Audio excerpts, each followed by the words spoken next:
Greetings and welcome to Covenant Calendar Club. We are so glad that you are here, and we pray that you'll be richly blessed by the word of Yahuwah as it comes out of the mouth of our teachers.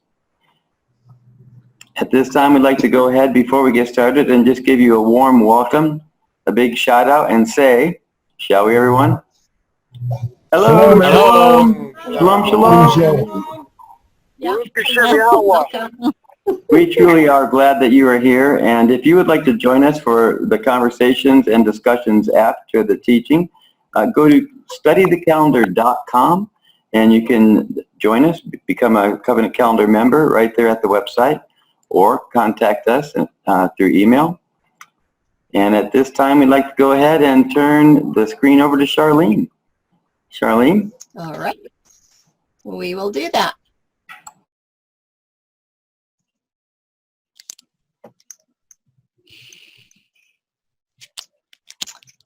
So tonight it's not going to be too hard of a teaching,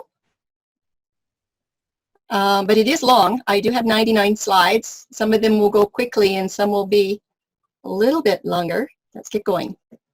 So tonight we're going to do part one of what I call a Last Supper presentation, and I just hope that all of you enjoy it. It's a part one of two, not three, just part one of two. And it's the Last Supper in the Gospel account. We will get started tonight, and hang on, because there might be some things that you want to take note of. There are slide numbers on every slide, I think. So if you have any questions, just write them down, and we'll take care of them afterwards. Anyway, the Last Supper in the Gospel account. So part one is going to be the controversy over the bread, and part two is going to be the controversy over the date. Was it happening on a Abib 13 or a Abib 14? Which night was it? That one is always a question. Was the bread at the Last Supper, was it leavened bread, or do you think it was unleavened bread? Or what about this? Was there both kinds of bread at the Last Supper? We're going to find out tonight exactly what happened. There's going to be three witnesses that we'll work on probably the last half of the study. The first one is going to be from Luke on the Emmaus account. Then we're going to look at John and his Second Supper table after we look at Matthew, Mark, and Luke. And then part three will be about patterns for type and antitype. But before that, we have quite a lengthy introduction, and we're going to look at an examination of the Greek word for bread. We will also look at the Hebrew word for bread. So we will get started with our introduction. Well, what is this controversy in part one anyway? And the question is, can the type of bread used at the Last Supper be the item that will settle the controversy of whether or not this Last Supper was on Abib 13, or if indeed the Last Supper was eaten on Passover Day, Abib 14? And there are some arguments to consider. If the bread was leavened, then the meal cannot qualify for a Passover meal eaten on Abib 14, where we know the command is that you are to eat unleavened bread at that time. And if the bread is leavened, then the very last possible date for the Last Supper would have to be the 13th, the day before the 14th. But the thing is, what if there is another option that we need to consider that we haven't really thought about before? And that's what we're going to explore today. So before we do anything, we want to look at the word bread in both the Hebrew and the Greek. And I'm going to have these Hebrew and Greek definitions scattered all the way throughout. So we'll do them first right now, and then they'll be on the slides coming up just as a review if you need to see what they say. But in the Hebrew, the word for bread is lechem. It is $38.99, and it says food for man or beast, especially bread. And then it says grain, because most bread is made from grain. And also, I'd just like you to notice that it does have the word loaf in there, okay? Loaf, like a loaf of bread. The Greek word for bread, the common one that you will find, is artos. And it is G740.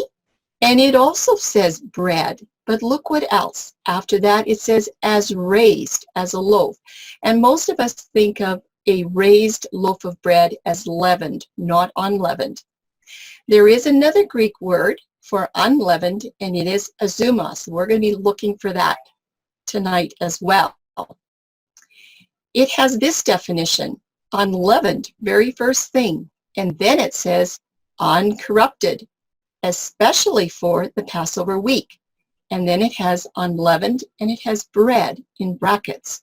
That's important, that bread is in brackets. Why? We'll find out.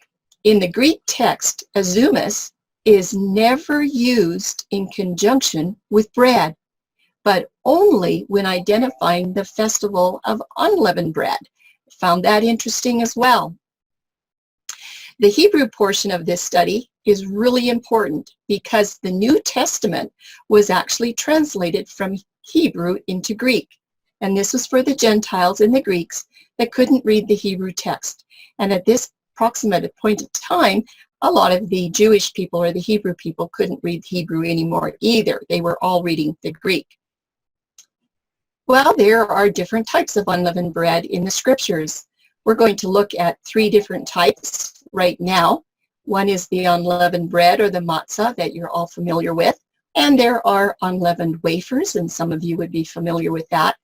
And there's also what they call unleavened cakes. But tonight we're going to just look at the unleavened bread. There's different qualities between leavened and unleavened bread. And I think we all know that. The account given through Matthew, Mark, and Luke in the Synoptic Gospel says, Yahusha broke bread, and that detail should not be overlooked. Why? Because leavened bread is not broken. It has to be torn to share with others if you're not cutting it with a bread knife. But leavened bread, or matzah, it cannot be torn. Unleavened bread has to be broken. And I think you all know that as well. For these 3 gospel passages, the context alone, the context of breaking bread, seems to serve us very well on what kind of bread it must be. It says that Yahusha broke. What? Unleavened matzah bread to serve to the 12 disciples? Are we sure about that? We'll find out. Well, what about breaking bread? Like I said, Matthew, Mark, and Luke all record that Yahusha broke bread. It's very interesting that John does not mention this detail. And I have found that John is a very different book out of the other 3 Gospels. He's the one that always kind of opens the puzzle up so you can understand it. John is going to be talking about dipping sop. It's a very deliberate action to include only Judas, who is sitting next to him. But there is a cultural courtesy that C. Tenney would like to explain to us, and I want you to remember this as we go through the last half of our study today. This is what he says about dipping sop. For the host, such as Yahusha, to select such a tidbit from the main dish and give it to a guest. Guess what, everybody? That would be a mark of courtesy and the highest esteem. The disciples, seeing this, would conclude only that Yahusha regarded Judas as a friend that he had confidence in, and he was way up on the pedestal if this was done. This was a cultural thing that happened back then. So do remember that as we go through this. Well, what about dipping this bread? The qualities of unleavened bread and leavened bread differ when it comes to dipping. And further to that, John records that this bread was dipped good and sopping wet. It was soaked. That's what he tells us. You know, if you take some unleavened bread and you totally immerse it in wine, oil, or a sauce, it really doesn't soak up too much. It's almost like putting a leather belt in water and trying it to soak up, but it doesn't really soak up too much. It will repel the moisture, but not so with leavened bread. If you totally immerse it in wine, oil, or some kind of a gravy sauce, it absorbs the dip very quickly and it gets sopping wet, just like we say. And many people do like to dip their bread in oils. Well, what do we know for sure about this particular night of the Last Supper? Matthew, Mark, and Luke have clarity on two facts. They say Yahushua broke bread at the table of the Last Supper, and there was a betrayer amidst the group. They all three agree on that. But the question is, how is this betrayer identified? And there's going to be more information that will be really important for this study. But first, we have to gather all of the information, and then we have to put it together in the correct order, and hopefully we can form a conclusion. Leavened versus unleavened.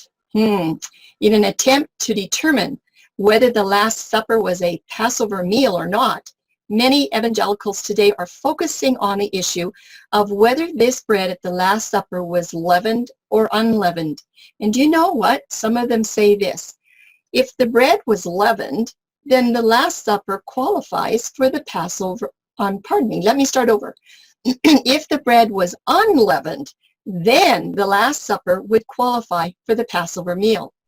However, the opposite is also true.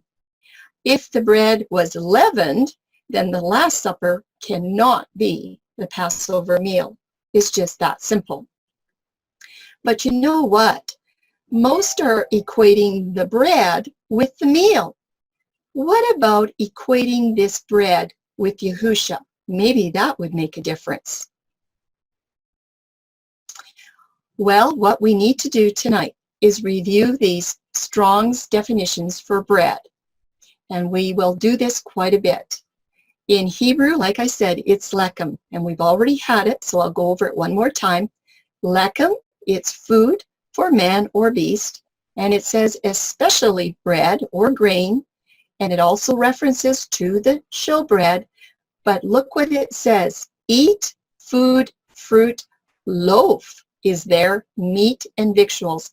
But that loaf is what we're kind of looking at, because most of us think that a loaf of bread is leavened bread.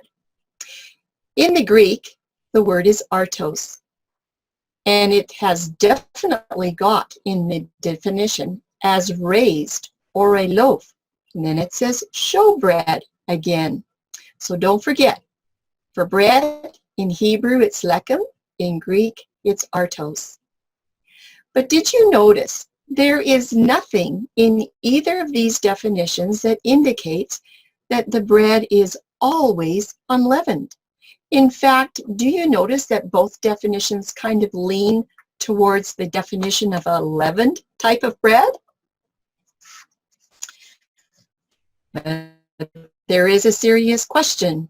Because most of us understand that leaven equals sin most often, how in the world can leavened bread represent our sinless Yahushua?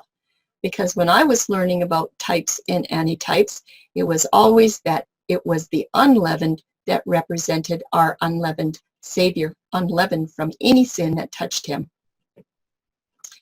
So there are some things to remember for this study. Because the Greek and the Hebrew definitions kind of seem a little bit vague, there cannot be absolute clarity through just looking at the definitions alone. We need to do a deeper study into the scriptures so that we need to go back to some of our Grammar 101 rules and regulations. We need to remember the grammatical context of passages. And we also have to remember the scriptural patterns for the terms leavened and unleavened, and how those terms are going to link to type and antitype patterns. Patterns like this. Leaven in the scriptures most often represents sin, but leaven can also represent the change and the growth necessary to be fit for the kingdom of heaven, like at Pentecost. And unleavening usually represents the ridding oneself of sin when you're in the process of the Feast of Unleavened Bread. So those are things that we need to remember about patterns tonight. Next, we are going to look at 5 different sections that are going to apply these 3 scriptural definitions and the grammatical content and context of these patterns. We're going to look at 5 of them. And this will be the introduction to the rest of the study. It's about half of the PowerPoint. It's going to compare the Hebrew and the Greek definitions for this word in English that's called bread, so that we can determine if this bread at the Last Supper was leavened or unleavened, or maybe both, who knows. And we're going to look at these 5 categories. We're going to look a little bit at the manna. We will look at the showbread that was placed in the holy place of the sanctuary. We will look at the consecration bread for the Aaronic priesthood. Now that's only going to involve the Old Testament part of the scriptures. We will look at the loaves for Pentecost, and we will also look at breaking of the bread in the account of Emmaus on that walk on Wave Sheaf Day. And then after that, we'll get into the gospel study, including a little bit more on Luke. And I'm just hoping that this introduction and this foundation is going to give you some idea of what type of bread might be used at the Last Supper. And then we're going to be ready to examine the bread that is at the Last Supper. So this introduction is a great big workup to what's coming in the last half.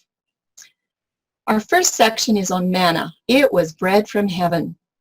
And I'm also going to say that the following information is based on the reasonable assumption, because we haven't clarified anything yet, a reasonable assumption that the manna given in the wilderness for 40 years, that it was not leavened. That bread, that manna, was to represent the Messiah, and they were to look forward to his coming. And we know that his life was not going to be leavened with any sin of its own, so we could assume that the manna did not have any leaven in it. We all know that we're supposed to partake of his perfect life, just as they partake of the manna, so we could say maybe the manna doesn't have any leaven. Therefore, it seems to me that it's reasonable to assume that this manna was completely unleavened, no leaven coming from the storehouse of heaven. But can this assumption be really that final? Can we be satisfied to keep it just like that? Well, let's look at manna as bread. It was called bread in the Old Testament, and then we'll look at manna in the New Testament. In Exodus 16, the chapter about the quail and the manna, when the manna first arrived, in verse 4 it says this, "Then said Yahuwah unto Moses, Behold, I will rain bread from heaven for you, and the people shall go out, and they're going to gather a certain rate every day, that I might prove them whether they'll walk in my law or no." And then verse 15, "And when the children of Israel saw it, they said one to another, It is manna, for they wist not what it was. And Moses said unto them, This is the bread." Bread is lechem. "This is the bread which Yahuwah has given you to eat." Well, when you look up manna in the Strong's Concordance, it's mon, literally, look at this, a whatness, so to speak, manna. And it's called manna from that question, what is it? A whatness. So that's very interesting. It doesn't tell us anything if it's leavened or not. The Hebrew definitions for bread and the Hebrew definition for manna, neither one of them specify if manna is leavened or unleavened, but we know that ordinary bread is leavened.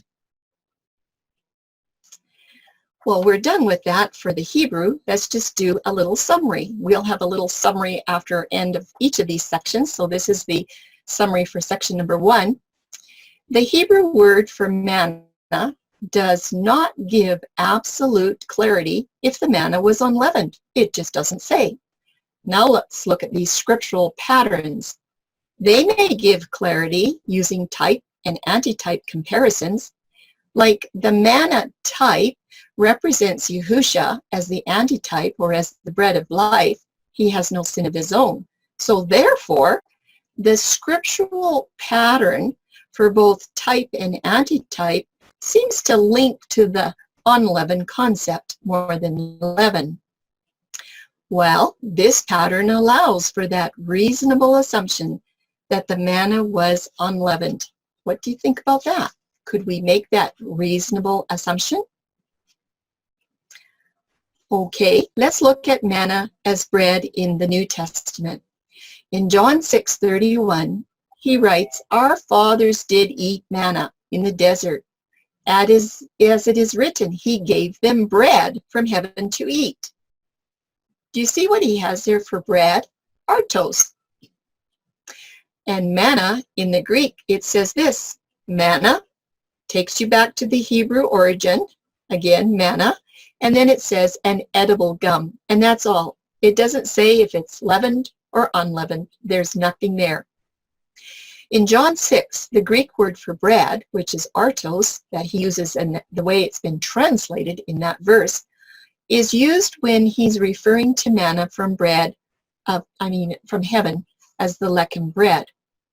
So what is John trying to tell us? Here the manna is definitely compared to a leavened type of bread using the Greek. The comparison of manna to lechem was not that specific as the Greek word artos was for leavened bread. But remember, there's no Greek term for unleavened bread. It only uses azumis for when it's the feast of unleavened bread. And the feast of unleavened bread is quite different than unleavened bread. So, a little summary for the Greek. The Greek appears to give absolute clarity that the manna was leavened. Just seems to be that way. But would the scriptural type patterns for the type and antitype in the New Testament really be different than what you find in the Old Testament?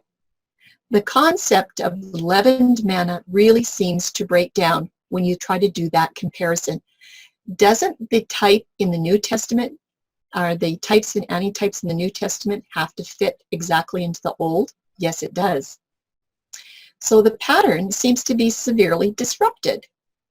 Under that premise, is it safe to assume the manna was leavened, saying that the New Testament Greek definitions take precedence over the type and the antitype comparisons? Because John was comparing the manna to artos bread, where it actually says leavened. So is that Greek going to override whatever the Hebrew has to say? The New Testament, remember, is a translation of the Hebrew into Greek. And in many cases, the Greek translation fails to give the full Hebrew concept. Unfortunately, that's the way it is, and the sooner we all learn that, the better off we'll be. So, I'm going to say the manna was unleavened, taking it back to the type in the Hebrew.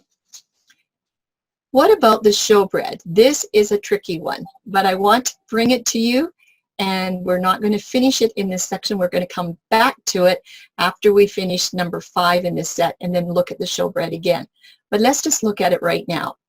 The showbread, it had 12 loaves that were baked for the holy place of the sanctuary, and they absolutely represent the Messiah as the bread of life, who was continuously in the presence of the Father. And the week-old bread was replaced on Sabbath with freshly baked loaves. To us, it would seem that the showbread would have to be unleavened because it's in the sanctuary, it's in the tabernacle area. And if it was unleavened, it wouldn't spoil before you could eat it. You had to wait a week to eat it. So it would make sense to us that maybe that showbread has to be unleavened. But was it? We have to also remember that the presence of the Holy Father can easily preserve leavened bread in the holy place for a week if he preserved manna in the Ark of the Covenant for decades. So that wouldn't be a problem for the Father, whether it was leavened bread or unleavened bread. But do the scriptures clarify the status of this showbread? That's what we want to find out. Well, it's a combination of 2 words, show and bread. So there will be 2 definitions. But just take a look at the picture. Whether it's true or not, and we'll find out a little bit later if it is, did the showbread look like this, Or was it 12 flat matzah to provide food for the full course of the priest each week? It would stay in the holy place for a week, and then the new batch of priests that would come in, they would eat that bread all that week until the new batch came in. So just think about it. Do you think 12 flat matzah would be enough bread for a full course of priests to eat during the whole week? I'm just thinking, well, maybe it wouldn't be quite enough. Let's look at showbread in the Old Testament for definitions. In Exodus 35:13, it simply says the table, his staves, and all the vessels, and the showbread. Show is presence, and then bread is lechem. When you look at the word show in the Hebrew, there isn't really too much there, but the basic definition is the face as the part that turns. And then, of course, bread is lechem. We've had that definition before. And it also does have, in the King James, it lists there that it can be used for showbread, the showbread in the sanctuary. So an example is that the showbread faces the presence of the Holy One in the sanctuary, or it can be known as the bread of the presence. So, just like with the manna, this showbread is linking back to that Hebrew word lechem, which can indicate either leavened or unleavened bread. So, what is it? Well, soon I hope to show you that lechem, as a general term for any kind of bread, it has to be qualified with a very special term of unleavened or matzah if it's actually going to be unleavened bread. Now, we've talked about these qualifiers before in the Moon series and whatnot. It comes up with the feast. It has to have a qualifier. Is it this way or that way? So we're going to see a little bit more about that. Let's do a little summary for showbread in the Hebrew. The Hebrew does not give absolute clarity that the showbread had to be leavened. It just doesn't say anything. But let's look at these scriptural patterns that might give us some clarity using type and antitype comparisons. Just like with the manna, the showbread as the type represents Yahusha as the antitype, as the bread of life. Of course, he had no sin of his own, but being continuously in the presence of the Father all the time. So the showbread represents Yahusha. Therefore, it seems that the scriptural pattern for both type and antitype seems to link strongly to the concept of unleavened showbread. But is it? I thought that this pattern could allow for a reasonable assumption that the showbread was unleavened, even though the definition for lechem leans towards leavened bread.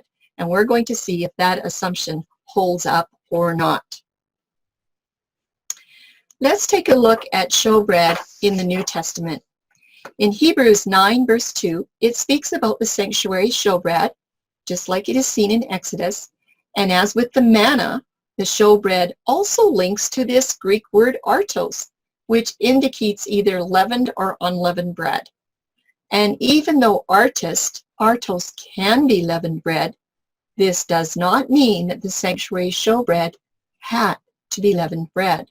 And we're going to look at two Greek definitions. First, Hebrews 9:2. For there was a tabernacle made, the first wherein was the candlestick and the table and the showbread, which is called the sanctuary. The first word, show, in Greek is prosthesis. It's a setting forth, specifically setting forth the showbread in the temple as exposed before Yahuwah. And there again, you'll see in the word bread, you have artos, where it says as a raised loaf. And then it has King James Version, showbread. So is the showbread raised or not? Is it leavened or not? We're going to continue our investigation for showbread in the New Testament. Just like leaven can represent either the leaven of sin, or it can represent leaven for the kingdom of heaven.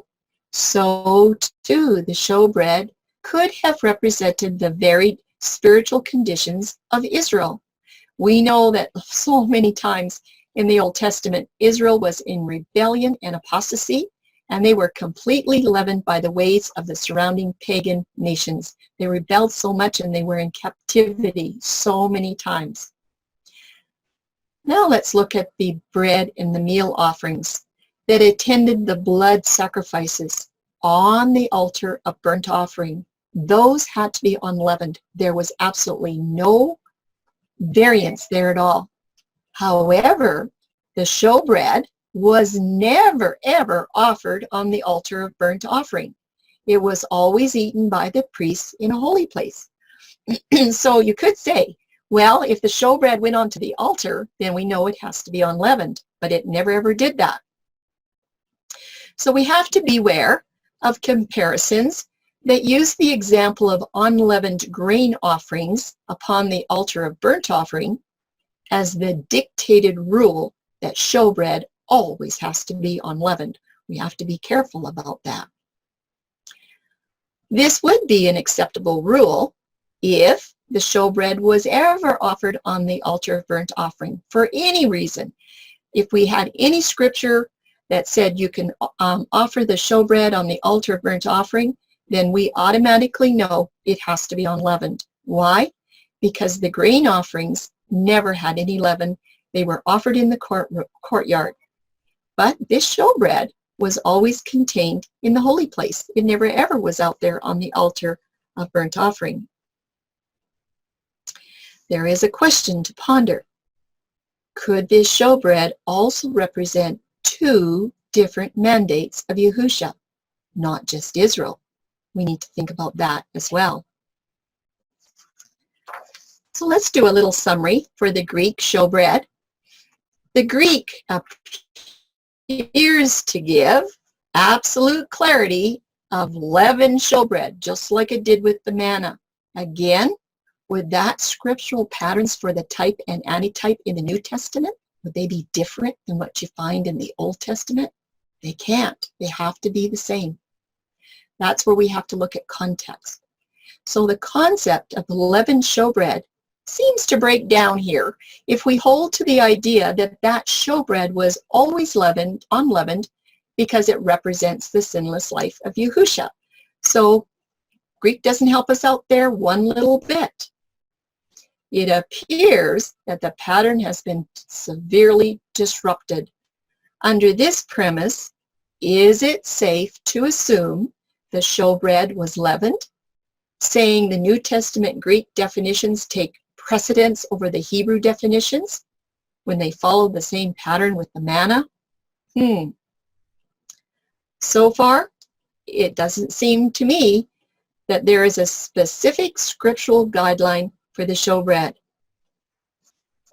It is quite possible and logical that the showbread was either leavened or unleavened, as can be understood from a further study. We're going to look at that in a few more slides. Just an option for you to think about. What was it, leavened or unleavened? So while we're waiting on that, we're going to look at section number 3 on the consecration bread for the priesthood. In Exodus 29, just like in Leviticus 8, Moses was divinely directed to transfer his priestly duties to Aaron and his sons under the Aaronic priesthood. We all know that. And part of that ceremony included the use of 3 different types of unleavened bread. It was called unleavened bread, unleavened cakes, and unleavened wafers. And anything to do with being unleavened is matzah. We all know that. In Exodus 29:2, it says, an unleavened bread, this is matzah, unleavened bread, and cakes unleavened, tempered with oil, and wafers unleavened, anointed with oil, of wheaten flour shalt thou make them. Notice it says wheat, not barley.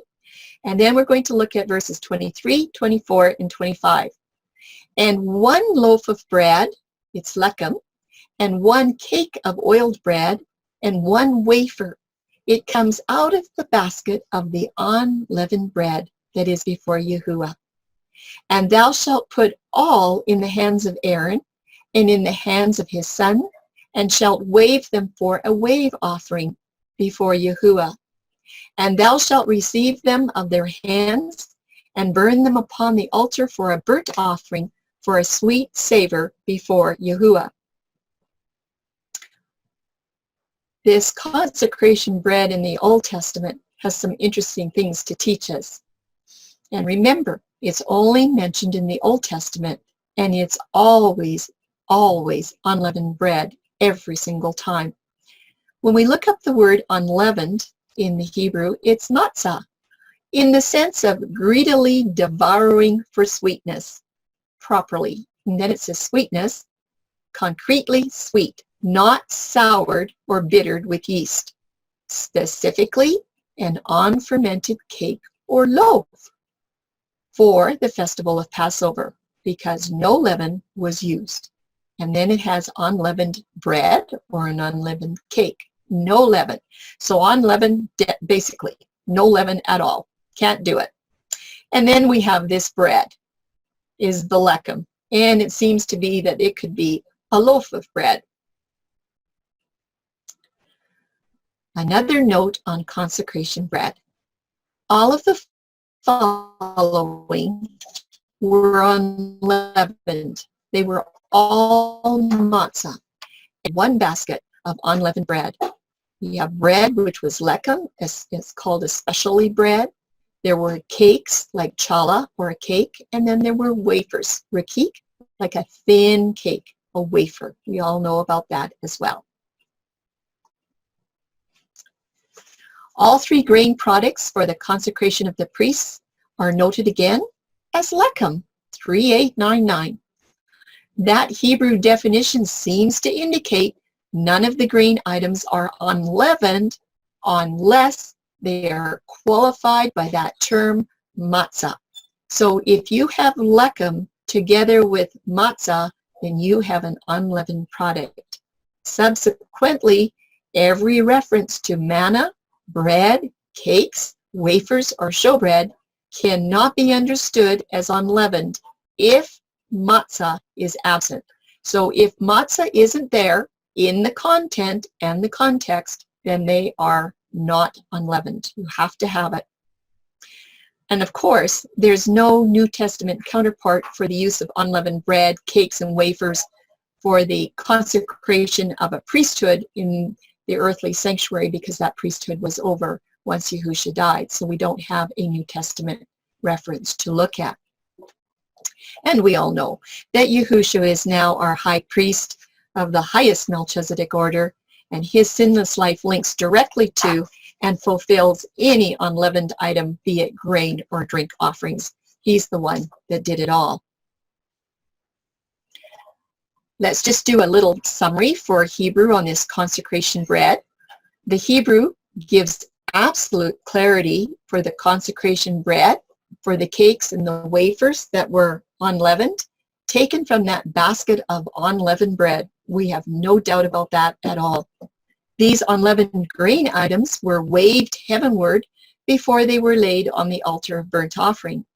And always remember that leaven of any sort was never ever placed on that altar. The scriptural patterns do give clarity using type and antitype comparisons. As with the manna and the showbread, the unleavened consecration breads are a type. Once again, they represent Yahusha, who's the antitype, as the bread of life. So there's no problem there. And of course, having no sin of his own, his perfect life was laid on that altar at the cross as an offering of a sweet savor to his Father. Definitely the scriptural pattern for both type and antitype links very strongly to the concept of unleavened consecrated breads. There is no doubt regarding the leavening aspect, as the clarity is completely verified through the use of unleavened or matzah, and we don't have to assume a single thing. No assumptions are necessary at all. So this consecration bread for the priests was definitely unleavened all the way. We are now ready to look at section number 4, and this is the loaves of Pentecost. This is a fun section to do. The Hebrew word for loaves is also 3899, the same word as for lechem, for bread, just like they use it for manna, the sanctuary showbread, and the consecration bread. However, this time lechem is leavened bread. Why? Because it is qualified with the word leaven. We're going to see that. In Leviticus 23:17, this is what it says. You shall bring out of your habitations 2 wave loaves of 2/10 deals. They shall be of fine flour. They shall be what? Baken with leaven. There you go. There's your qualifier right there. They are the first fruits unto Yahuwah. Just a little review. When you look up bread, 3899 for lechem, remember, it sounds like it's a loaf, a raised loaf. But in this verse, we have something that qualifies it. When we look up the word leaven, it's shemetz, and it means ferment, which obviously is a yeast, something that raises a loaf of bread to leavened bread. Very, very easy to follow.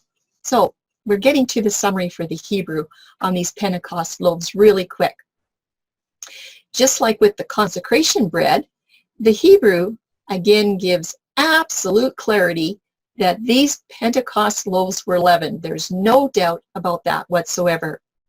Those 2 loaves of leavened bread were required, and they were presented as a thank offering, and they were waved heavenward.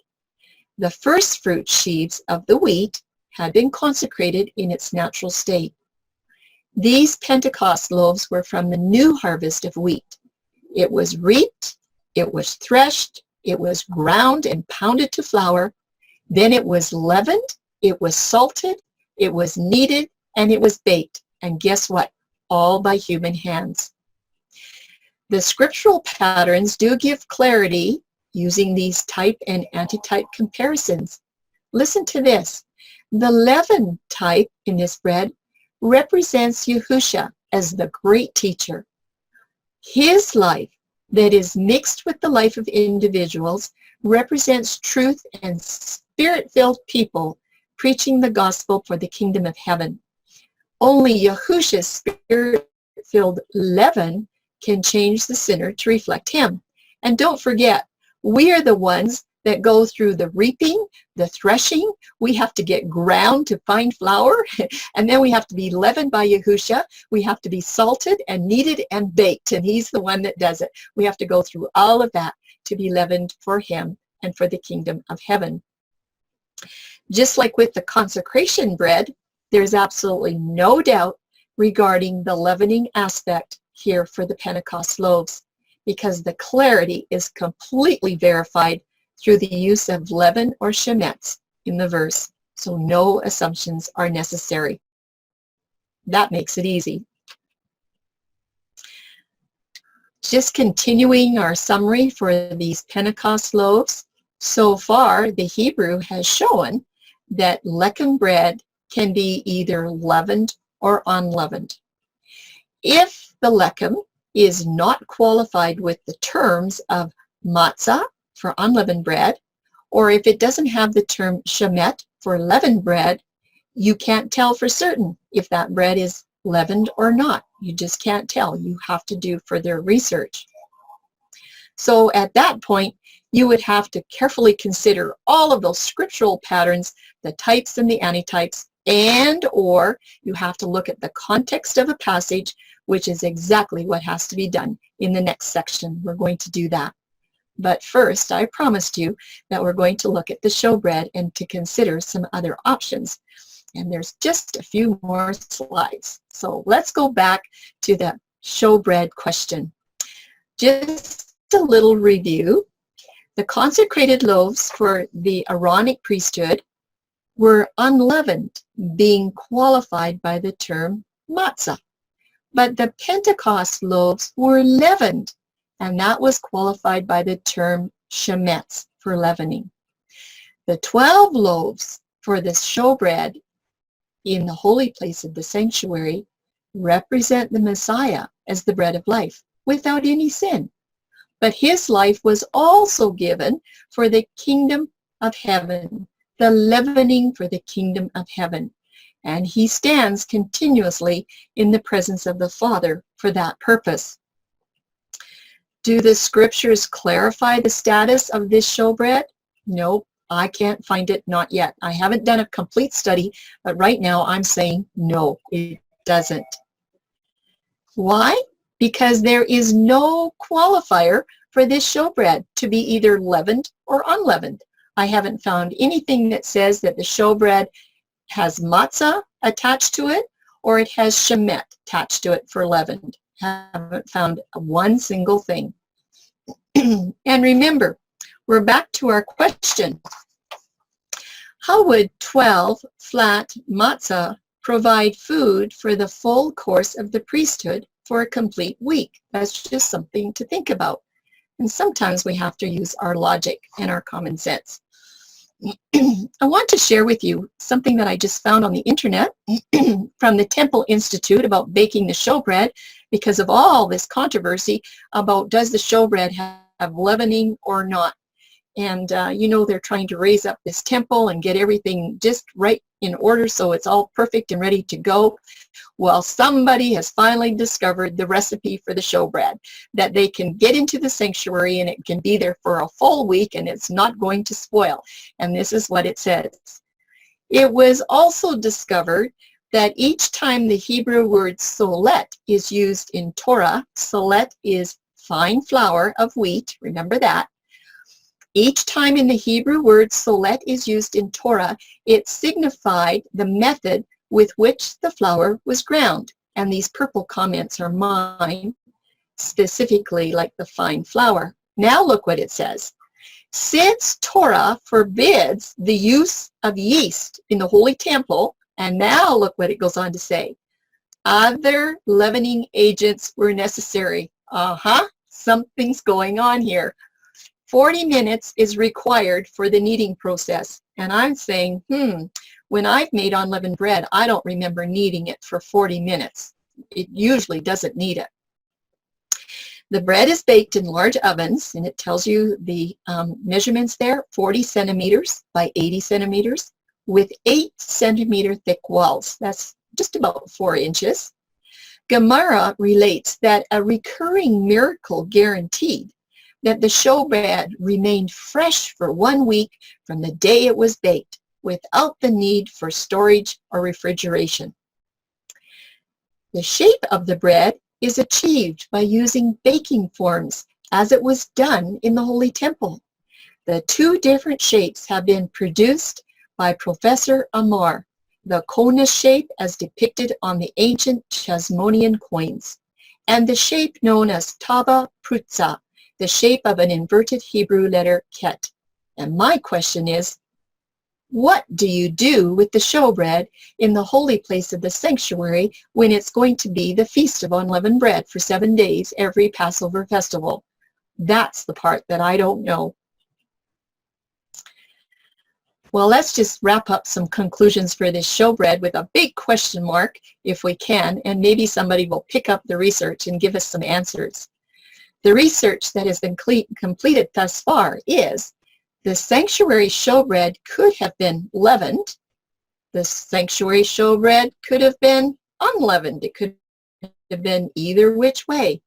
Didn't matter. Depending on Yahusha's purpose, leavened or unleavened bread would have to be the context. We would have to check out the context.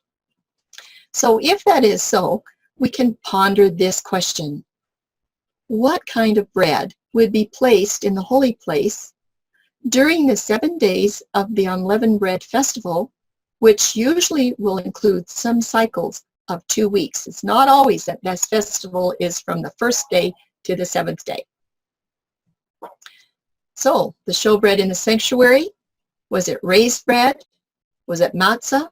Or was there provision for both? What do you think? Well, that's going to complete our introduction for the bread. according to the Hebrew and Greek passages, so we should be ready to go on to our very first witness. What does Luke have to say about artos in this bread study in the Emmaus account? Up to this point, there is no doubt that the Greek word for bread, which is artos, it cannot be used to describe either leavened or unleavened bread accurately. Just, you can't trust it. But in the account from Luke, context is going to be the determining factor for even leavened or unleavened. That's how we're going to know. Well, there were two followers of Yahusha, and they decided to return to Emmaus the same day that they heard their master had risen. Not that he raised that day, but that was the day they heard about it. And the events of this account occurred right in the middle of the Passover festival. So let's read the verses before we start charting some of these events. In Luke 24, he has this account, and I just want to mention that out of Matthew, Mark, and John, they may have 1 or 2 verses about this account. I think Luke's got about 20, 21 verses, so he goes into a lot of detail.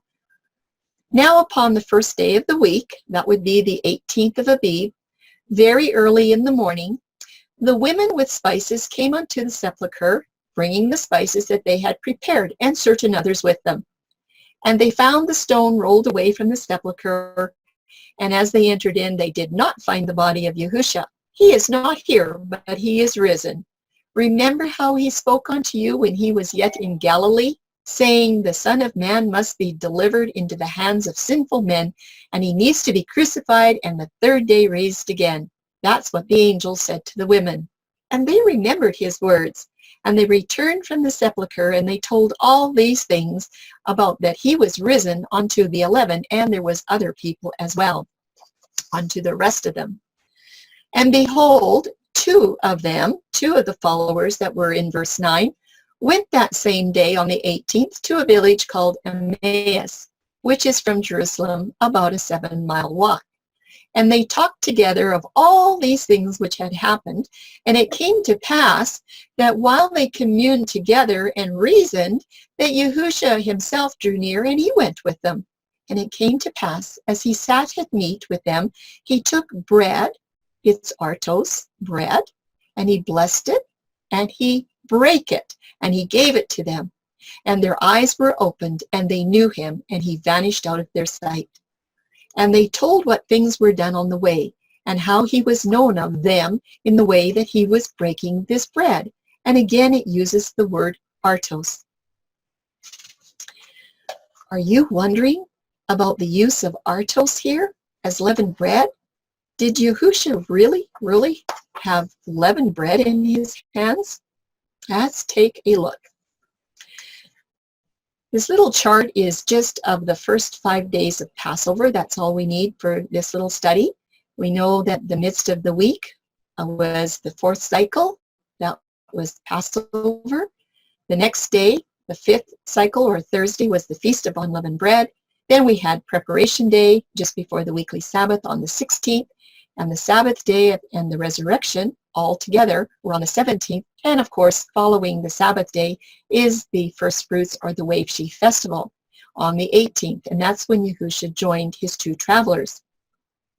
We know that Abib 14 to Abib 21 represents the 8 inclusive days for the festival, and I'm only charting 5 this time.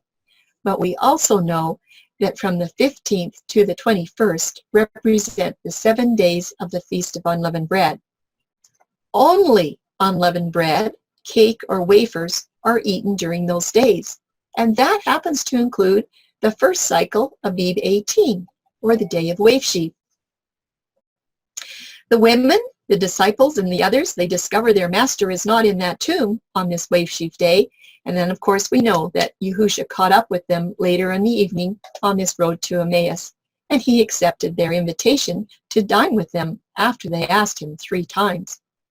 And then when he broke the bread, just like that, their eyes were opened and they recognized him. But it uses artos. It uses that word artos. This artos bread was definitely not leavened bread, as Aviv 18 is exactly in the midst of the week of unleavened bread. And any Torah keeper in Israel and any follower of Yahushua would not be serving leavened bread to their guests during the week of unleavened bread. However, the Greek word artos for bread in the New Testament is defined as leavened bread. So what in the world happened? We all know this could not have been leavened bread, but artos is used.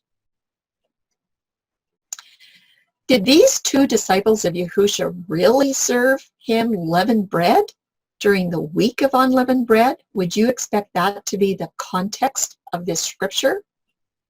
We've already seen in previous examples that artos can have the dual meaning of leavened and or unleavened bread.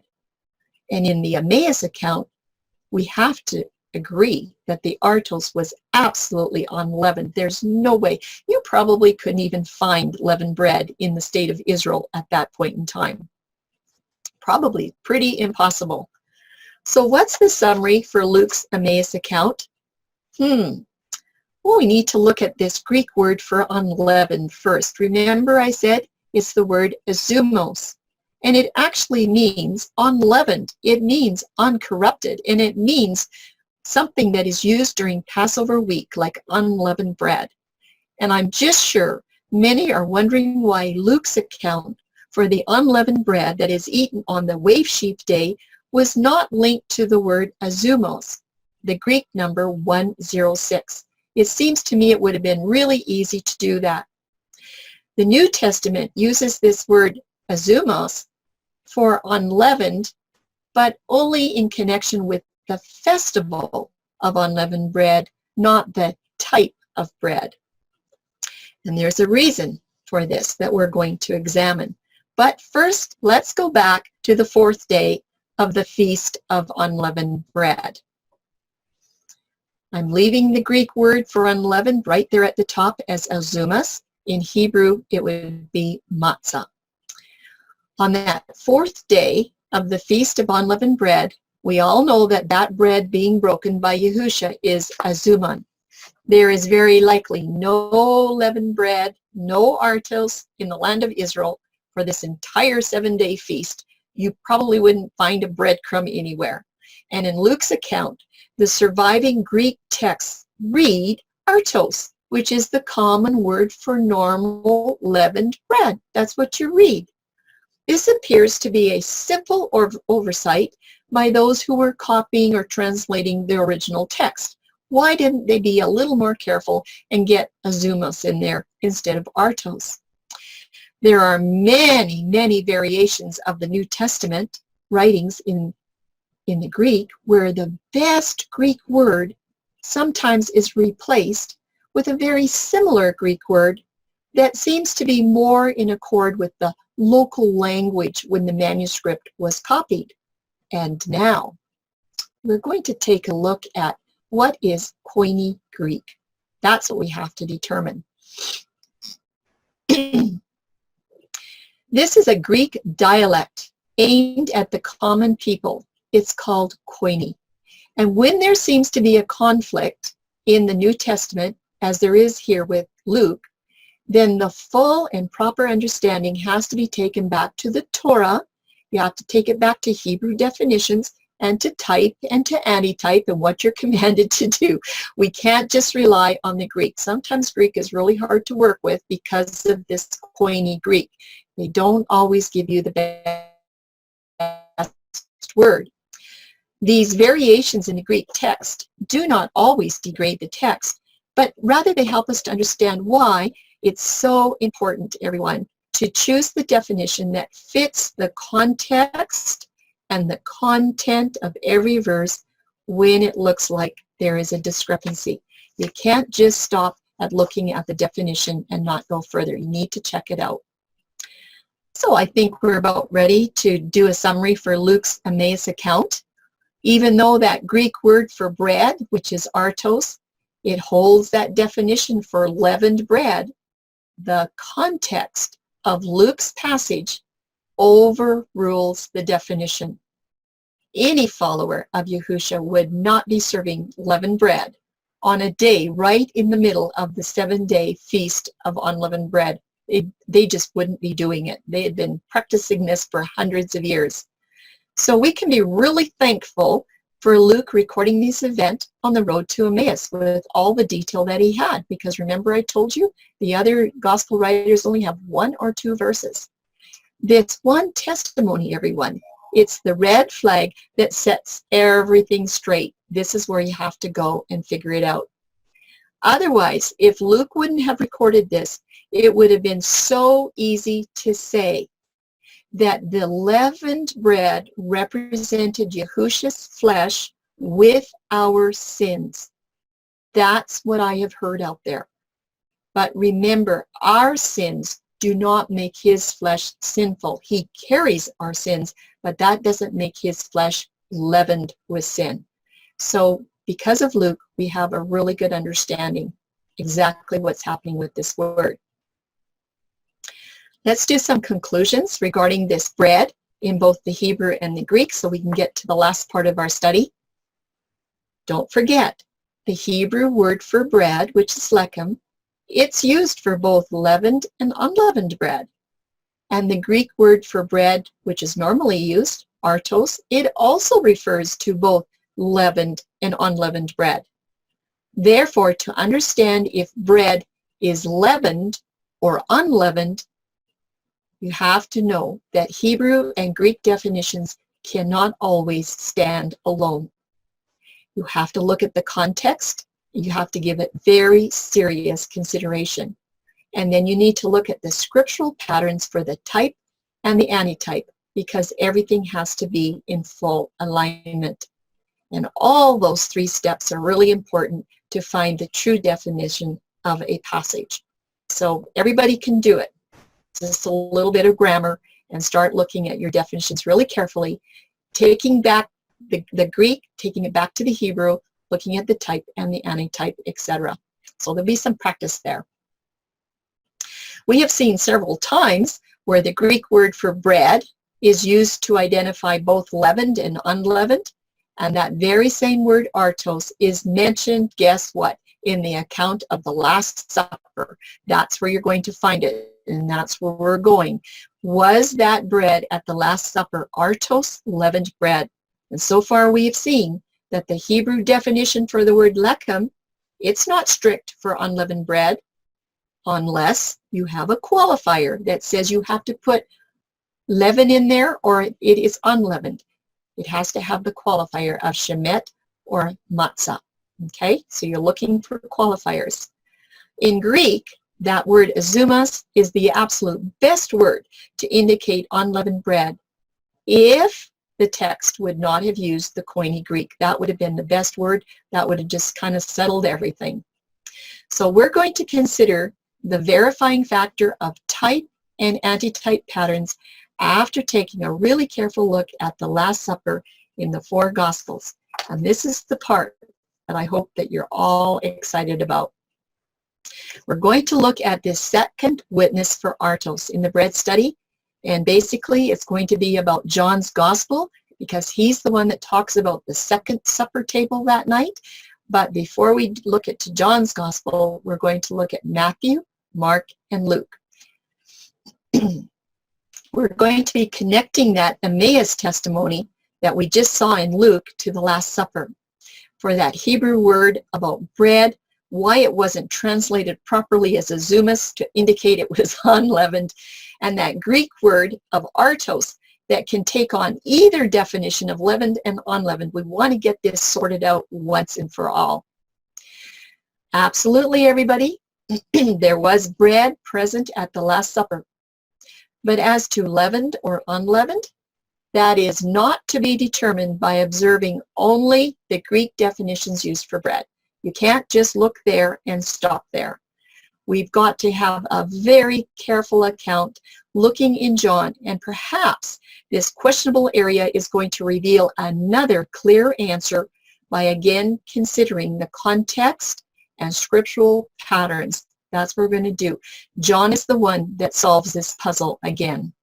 So here's some things that I want you to watch for in the Gospels. Matthew, Mark, and Luke record Yahusha breaking and blessing artos bread, which appears to be leavened bread.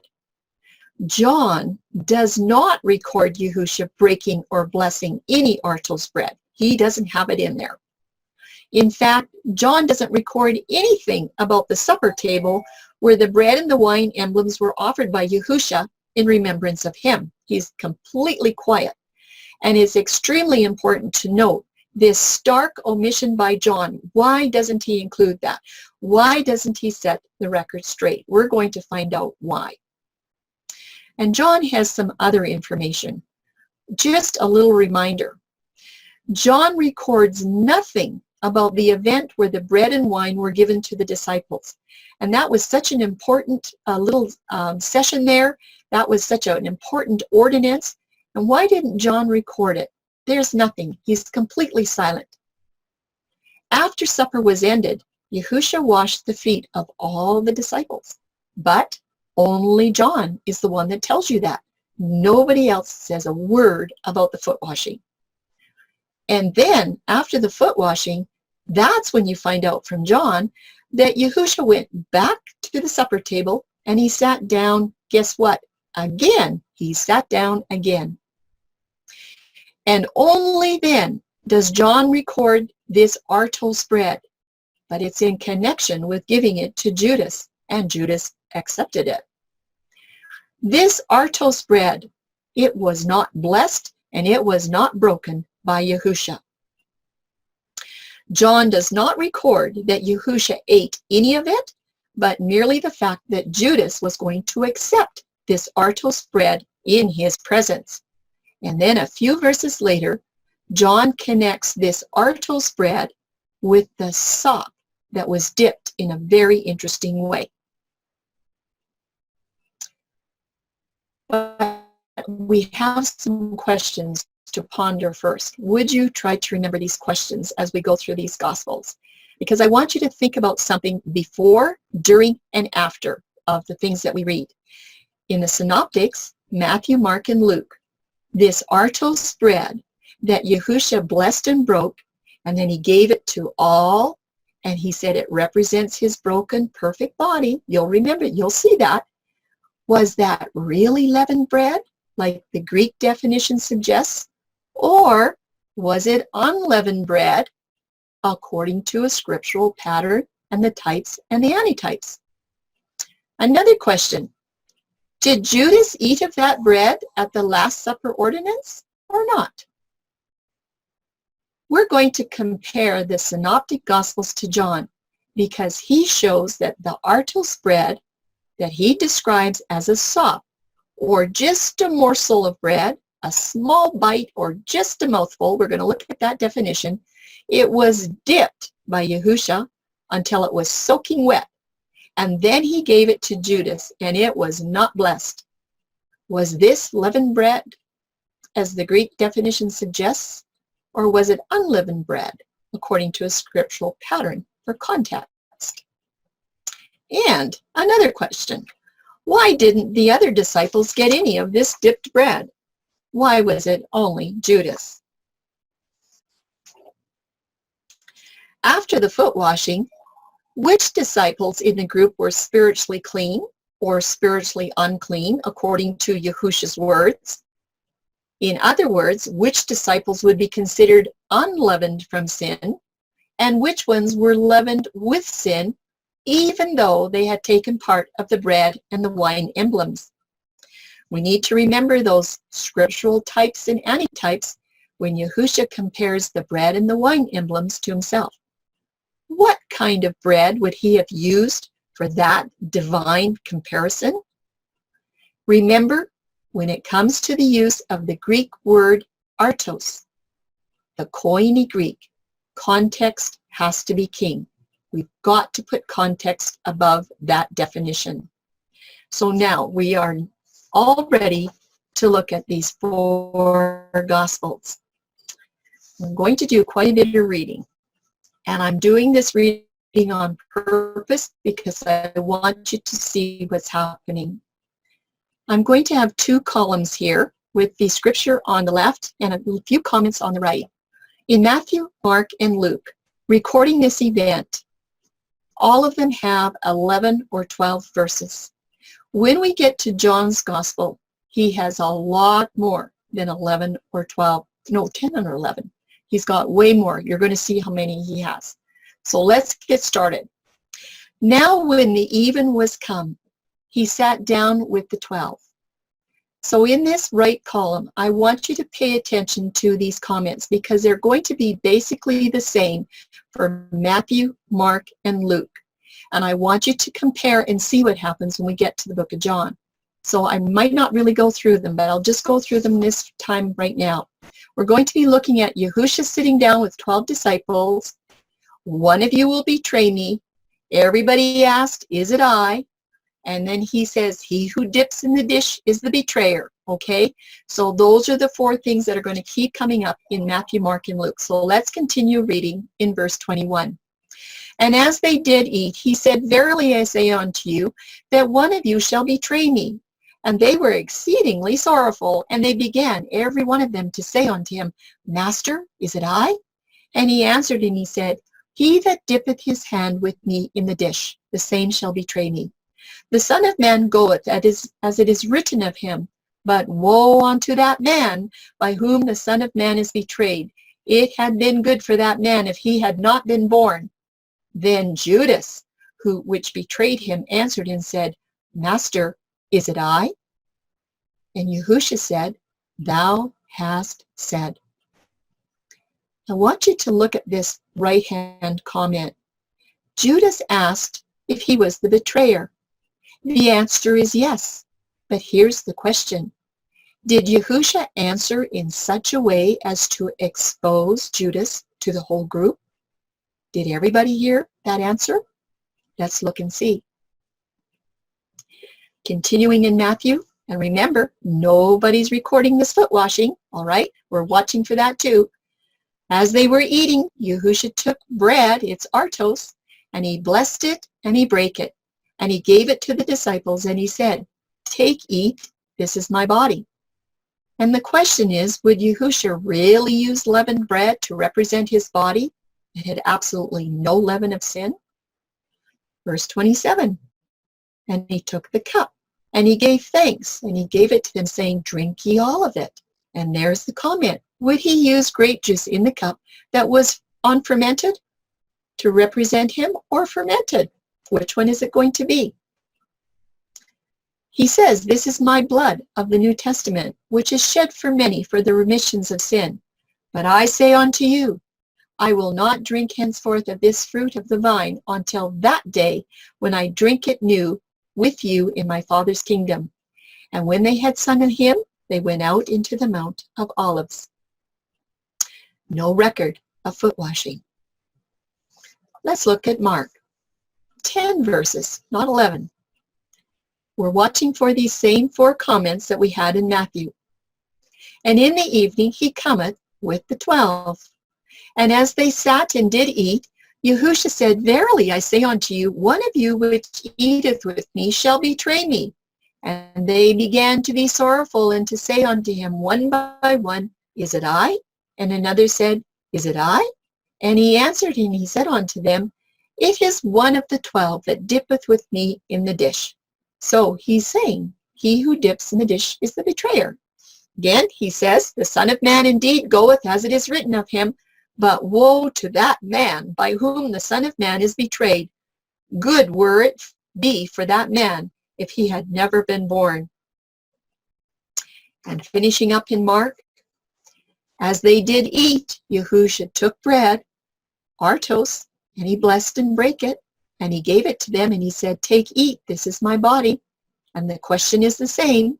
What kind of bread would really represent the unleavened, sinless body of Yahushua? And he took the cup, and when he gave thanks, he gave it to them, and they drank all of it. And he said unto them, this is my blood of the New Testament, which is shed for many. Verily I say unto you, I will drink no more of the fruit of the vine until that day that I drink it new in the kingdom of Yahuwah. And when they had sung a hymn, they went out into the Mount of Olives. Almost exactly word for word. And no record of the foot washing. Let's look at Luke.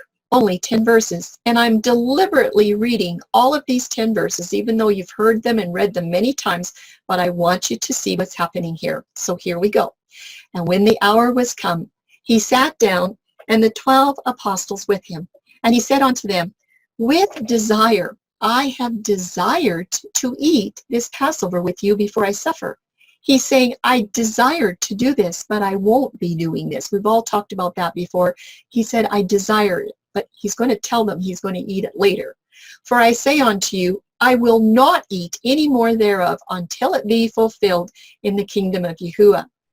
And he took the cup, and he gave thanks. Take this and divide it among yourselves. Now, I find it interesting that Luke records the cup being taken first. He doesn't talk about the bread. He's the only one that talks about the cup being taken first. That's an interesting little bit different. For I say unto you, I will not drink of the fruit of the vine until the kingdom of Elohim shall come. Let's keep going. And he took the bread, which is artos, and he gave thanks, and he brake it, and he gave unto them, saying, this is my body which is given for you. This do in remembrance of me. Do you see that? The bread is being broken. It's being broken. And the same questions apply as before for the bread and the wine. Would only the fruit of the vine be unleavened to represent the sinless Savior and not the bread? Likewise also the cup after supper, saying, this cup is the New Testament of my blood, which is shed for you. But behold, the hand of him that betrayeth me is with me on the table. There you go. One of you will betray me. And truly the Son of Man goeth as it was determined. But woe unto that man by whom he is betrayed. And they began to inquire among themselves, which of them it was that should do this thing. Again, no record of the foot washing. Nothing at all. Well, everyone, it's time to look at John. Look at this. 31 verses, not 10, not 11. John is going to give us 31 verses of information so that we know how to settle this problem. He does not specifically mention the bread and the wine at the first sitting of the supper table. In fact, he begins when the Last Supper event has ended. It was this supper where the unleavened bread and the unleavened wine emblems were given to the disciples. And only John records the foot washing. I want you to watch for it and where it shows up. Now before the feast of the Passover, before the feast of the Passover, big clue, when Yahushua knew that his hour was come, that he should depart out of this world unto the Father, having loved his own which were in the world, he loved them unto the end. And supper being ended, there you go, and supper being ended, the devil having now put into the heart of Judas Iscariot, Simon's son, to betray him. Let's just take a little break here. Judas is specifically mentioned at the very beginning of this account when the Last Supper event was ended. This is really important. Verse 3, Yahushua, knowing that the Father had given all things into his hands, and that he was come from Elohim and went to Elohim, he rises from supper, and he laid aside his garments, and he took a towel, and he girded himself. So there you are. You know now when the foot washing is going to happen. It was after that first supper, where he washed all of the disciples' feet. And remember, Judas was still there. After that, he poureth water into a basin, and he began to wash the disciples' feet and to wipe them with the towel wherewith he was girded. So he's washing the feet of all 12 disciples. Let's continue on. Then he comes to Simon Peter, and Peter saith unto him, Master, dost thou wash my feet? And Yahushua answered and said unto him, What I do thou knowest not now, but thou shalt know hereafter. And Peter saith unto him, Thou shalt never wash my feet. Yahushua answered him, If I wash thee not, thou hast no part of me. And Simon Peter said unto him, Master, Then not my feet only, but also my hands and my head.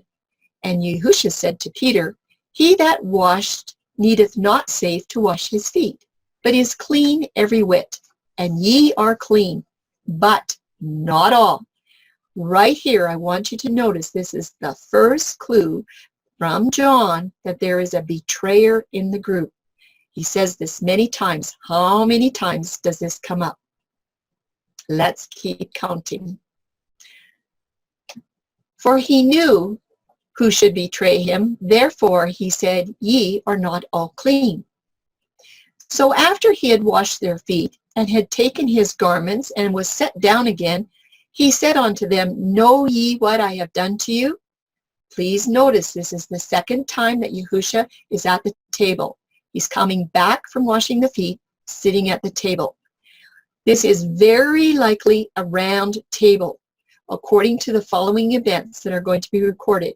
It can't be a long, skinny table. It doesn't work out. It's likely a round table with them all reclining around it. That's something you need to picture. He goes on to say, You call me teacher and master, and you say, Well, for so I am. If I then, your teacher and master, have washed your feet, you ought also to wash one another's feet. For I have given you an example that you should do as I have done. This is the only place in the Gospels where the instructions for the ordinance of foot washing are given.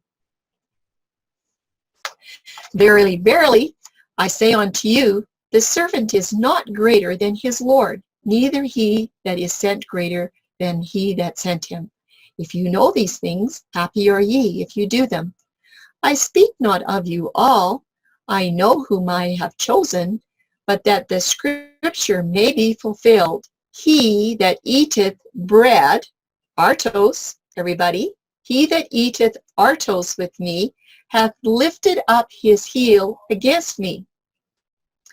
Now I tell you before it come, that when it is come to pass, ye may believe that I am he. Verily, verily, I say unto you, he that receiveth whomsoever I send receiveth me, and he that receiveth me receiveth him that sent me. Now, I want to go back up to verse 18. The eating of the bread that everybody did, Judas was included in that. Those disciples ate that bread in Yahusha's presence. That was unleavened bread. But this is some other bread that he's talking about, the one that lifts up his heel against Yahusha.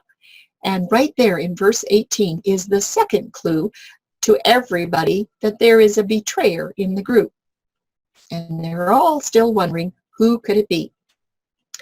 And Yahusha had thus said, he was troubled in spirit. And he testified and said, Verily, verily, I say unto you that one of you shall betray me. Third clue, that there's a betrayer in the group.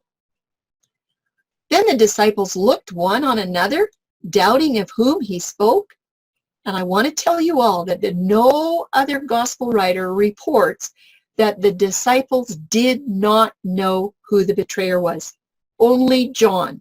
That's why you have to look at the book of John. Now, there was leaning on Yahusha's bosom one of his disciples whom Yahusha loved. That was John. John always spoke of himself as the disciple who Yahusha loved. So John's position is right beside Yahusha. I'm going to say on the right side. That's what I'm going to assume. Simon Peter therefore beckoned to him. Peter and John were really good friends, that he should ask who it should be of whom he spoke. So Peter is urging John to find out who that betrayer is, since he's closest in position. And I'm pretty sure that Peter was across from the table, and he was probably making eye contact with John and saying, John, like ask him, who is it? Like, you're right there. Find out. He keeps talking about this betrayer, like, who is it? And then it says, he, talking about himself, John, lying on Yahusha's breast, saith unto him, did he say it like this? Master, who is it? Or do you think he said, Master, who is it? I think he said it in a whisper. I think he said it in a very quiet whisper, as you're going to see very soon. And Yahusha answered, He it is to whom I shall give a sop when I have dipped it. And when he had dipped it, the sop, he gave it to Judas Iscariot, the son of Simon. Everybody, Yahusha answers John quietly, so he doesn't expose the betrayer by name. Do you think Yahusha said, he it is to whom I shall give the sop when I have dipped it, everybody? Or do you think he said to John very quietly, it is he who I give the sop to? That's who it is. And you're going to find out that that's just the way it was. That dipped sop involved Judas.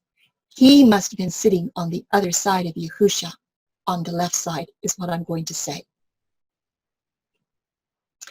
And after the sop, Satan entered into him, and then Yahusha said, that thou doest, do quickly. Fourth clue, there's a betrayer in the group. Now, listen to what John has to say. No man at the table knew for what intent he spake this unto him. John is the only one that records that none of the other disciples know why Judas leaves. John's the only one that knows. And it goes on to say in verse 29, for some of them thought, because Judas had the bag, that Yahusha had said unto him, buy those things that we have need of against the feast, or that maybe he should go give something to the poor. So Yahusha is not exposing Judas for who he really is, but he only tells him to go and act quickly. Remember, everybody, the sop was given to Judas. That was a kind gesture of highest regard in that culture. And the disciples thought that Judas was getting a very important job description, something important to do. He then, having received the sop, went immediately out, and it was night. Fifth clue, there is a betrayer in the group, and Judas leaves. Therefore, when he was gone out, Yahusha said, now is the Son of Man glorified, and Elohim is glorified in him. Let's go back to Luke 22:19, where he says, bread is artos. And he took the bread, it's artos, and he gave thanks, and he brake it, and he gave it unto them, saying, this is my body. Now, there are several issues here that we need to take note of right now.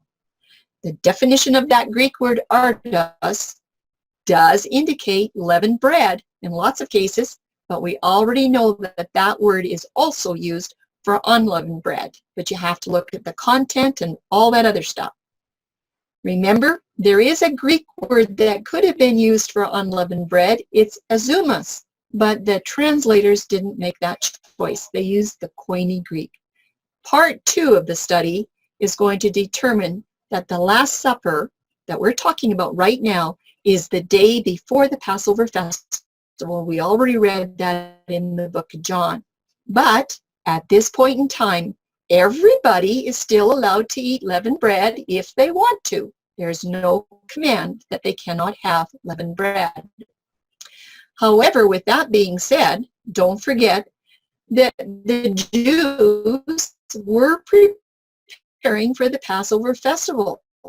And a whole bunch of them came in 6 days or spot, and I'm pretty sure a lot of them still had a good supply of leavened products in their dwelling places on Aviv 13, including unleavened bread and cakes and wafers, because they would have gone and purchased those things so they could be ready for the spring festival. A study on leaven most often represents the leaven of sin, however, the kingdom of heaven, as you'll see in Matthew 13:33. And Yahusha said, not all are clean. There are 2 groups of people after the foot washing. Most are in a clean condition, unleavened, and one is in a filthy condition, leavened with sin. In John 13:10-11, Yahusha saith unto him, he that washed needeth not to save to wash his feet, but is clean every whit. And ye are all clean. except for one. For he knew who should betray him. Therefore he said, you are not all clean. Even though all 12 disciples had their feet washed by Yahusha, the betrayer was still leavened with sin. And he had eaten the bread and the wine and drank the wine as well. We all know John's going to be different. His account of the Last Supper is quite a bit different than Matthew, Mark, and Luke. In John's account of the Last Supper, there is only one verse that uses the word bread, which is artos. Here it is, I speak not of you all. I know whom I have chosen, but that the scripture may be fulfilled. He that eateth bread in the presence of Yahusha, is what that means, with me, has lifted up his heel against me. This person, this betrayer, is eating artos bread. There is absolutely no written account that Yahusha ate or drank anything that evening. We've talked about that before, because he was the lamb, he was fasting. However, one of the disciples that was with him accepted that bread and they ate it. And it's very interesting that John has not given a detailed account of the actual bread that Yahusha gave to all of the disciples. In verse 18, he mentions the bread at the first supper table in connection with the betrayer, because he actually ate that as well, Judas did, the unleavened bread. Matthew, Mark, and Luke do not mention the bread given to the betrayer. None of them have a thing to say of it. However, all three of them mention the bread that was eaten in remembrance of their master. So now, everyone, it's time to remember. The Greek word artos, it attempts to describe the unleavened bread of Torah. In the Synoptic Gospels, it appears that artos is used to describe Yahusha's body, which was given and broken for us, which we know was without sin. It had no leaven in it. But I want you to note, just because it appears that the Synoptic Gospels are talking about leavened bread, do we dare question if this is really bread with leaven? Do we have the right to do that? Let's do a few gospel comparisons. Number one, Matthew, Mark, and Luke write about Yahusha sitting at the supper table just one time. John records sitting at the supper table 2 distinct times. Number 2, Matthew, Mark, and Luke do not record the foot washing, but John records that Yahusha washes all the disciples' feet, including Judas. Number 3, Matthew, Mark, and Luke, they all say that Yahusha gives only one clue of who the betrayer is, but in John, 5 clues are given of who the betrayer is. Number 4, Matthew, Mark, and Luke all record bread being broken at the supper table, and not one of them record the sop being dipped. But John, he doesn't record bread being broken at the first supper table, but he does mention the betrayer ate that bread with him at the first supper table. And then John, he does talk about the sop being dipped with the betrayer at the second sitting of the supper table after the foot washing ceremony. Number 5, Matthew, Mark, and Luke seem to indicate that all the disciples knew that Judas was the betrayer. It sure sounds like that, but when you look at John, he makes it really clear that Yahusha did not expose, he did not embarrass Judas to the whole group, but rather he gave Judas every single opportunity to confess and repent of his planned deed. He did not expose him as the betrayer. A closer look at John. We need to do a closer look at John and see if there is another option to this controversy over the bread. In John 13:26, Yahusha answered, "He it is to whom I shall give a sop," it's 55:96, "when I have dipped," 9:11, "when I have dipped it." And when he had dipped, the sop, do you notice it's a different word number? When he had dipped the sop, he gave it to Judas Iscariot, the son of Simon. Sop is 5596, Samion. It means a crumb or a morsel, just a mouthful, just enough. One mouthful, dip it, get it soaking wet. The first dipped that John uses is bapto, like baptize. It means to overwhelm, to cover wholly with a fluid. Now look, in the New Testament, only in a qualified or specially sense. Qualified, okay? It means to moisten, to stain it like a dye would stain a piece of cloth, okay? It's qualified that it's going to get soaking wet. It's not just going to get in there and just a little dribble or a drip, okay? But the other word dipped is completely different. It's imbapto. It means to whelm on, wet, contact with fluid. In other words, he dipped it long enough for this item to be soaking wet. It was not just moistened. It was dripping wet, this sop. Some semi-final conclusions. In part 2 of the study, we're going to see that the Last Supper did indeed take place on the 13th. We're going to find that out. It was not on the 14th. The disciples were asked to prepare for the Passover. What else could Yahushua do? They didn't get it that he was going to be on the cross the next day and not even alive by Passover Seder time. So they would have to purchase some unleavened bread for the Passover meal that they were planning to eat the next day. You know what? The local homes could still be cleaned of leaven on the 14th before the Passover meal in the evening. There was no command that you had to take all the unleavened products out of your home on the 13th. Therefore, having leavened bread at this table that was used by Yahushua to dip the sop for Judas, that was not an issue. It was okay to have leavened bread in that room at this point in time. However, Yahushua would not, and he did not use leavened bread to represent his body at the first sitting of the table. According to the definition for sop that was dipped, that would have been a leavened morsel of bread that soaked up a lot of dip.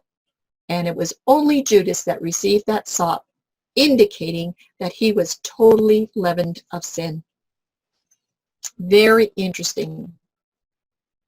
John has the final word. Just about every time in the Gospels, it'll be John.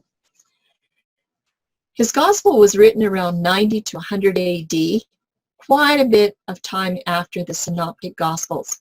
And John's focus was to take the message of the Messiah to the Gentile world, the Greeks and the Romans. They were all under Roman rule. He wanted to get this message out to the world that he knew of. His work would have also been translated into Greek, as the majority were, if not all. The Gentile world, they could not read the Hebrew. Greek was the common language of the day, and like I said, most of the people in Israel couldn't read Hebrew by this time either. They were reading Greek. So he knew that his stuff would probably get translated into Greek. And that was Koine Greek. That was what was used to translate the Hebrew so the people could understand what they were reading. And very often, the correct words weren't supplied for the full and proper understanding. And this is so evident through the use of the word artos, when it defines both the leavened and the unleavened bread. And while that might seem like a really small detail, there's a great big difference in the final meanings. It can make a huge difference. And I think that's why a lot of churches use leavened bread for the ordinances of the Last Supper. So John is really careful on how he's going to record how he uses this word bread. And by the time he compiles his gospel, he must have realized that there's a problem in the synoptic writings. John uses terminology for the Last Supper that removes any trace of linking leavened artos bread to his Yahushua, his master. In fact, John is the only one that records that not one of the rest of the disciples knew exactly who the betrayer was except himself. He was the only one that knew. And that's the sweet way of Yahusha. He gave every opportunity for Judas to repent and turn around and say, you know what, I changed my mind. He didn't embarrass him, expose him needlessly to anybody. Nobody knew. I just think that is so awesome. Let's do a little summary of these two supper tables. In the Synoptic Gospels, we have one supper table that's mentioned. And after that, you have the foot washing service. And that's what connects the events to the other supper table. In John's Gospel, at the second supper table, he revolves his story around Judas and the sop. Two very different stories. In the first supper table, Matthew, Mark, and Luke record the breaking of artos bread, receiving the wine, one mention of a betrayer in the group, an appearance that all know who the betrayer is, and there's no mention of leaving the supper table for having the foot washing. And remember, they all use about 10 or 11 verses to record those events at the first supper table. But it's a little bit different at the second supper table with John's record, because he's using 31 verses to record the events of this second supper table, 3 times more. He records this event is before the Passover festival. Very important. He only records that the first supper is ended. There is no mention of the breaking of bread or the receiving of wine. He has nothing really about that. He mentions Judas specifically when the first supper is ended, and only John records the foot washing after the first supper. And then John records that they all sat down at the supper table again, and it was for the second time. But there's more. 5 statements in John declare that there is a betrayer in the group. In the other Gospels, we only had 1 statement. He had 5. Nobody knows who the betrayer is except for John. He makes that very, very clear. The disciples felt that Judas had special regard as the only one that received this dipped sop. He must be special. There's something going on there. The only time John uses the term artos for leavened bread is after the foot washing at the second supper table. And that artos, which was indeed leavened sop, was thoroughly dipped, and it was given only to Judas. And number 11, only John records that Judas removed himself from the group, and that left only 11 disciples. Why is John's gospel so different? Well, the following are just some thoughts and questions for your further consideration that has brought about this study about this controversial bread at the Last Supper. Here's a fact. The Synoptic Gospels and the book of Acts were written well in advance of John's, probably from 40 to 69 AD. And Matthew, Mark, and Luke, they were trying to reach the unconverted Jews with the gospel of the true Messiah. And we know that Paul was chosen to take the gospel of the Messiah to the Gentiles. John's gospel was written between 90 and 100 AD, about 20 to 30 years later, much, much later. And of all the disciples and apostles, John was the longest living, and he was the eyewitness. By the time he wrote his gospel, he was focusing on the Roman and the Gentile community. We know this as he used Roman reckoning for time with the Passion account. He was trying to reach them with some very special truths.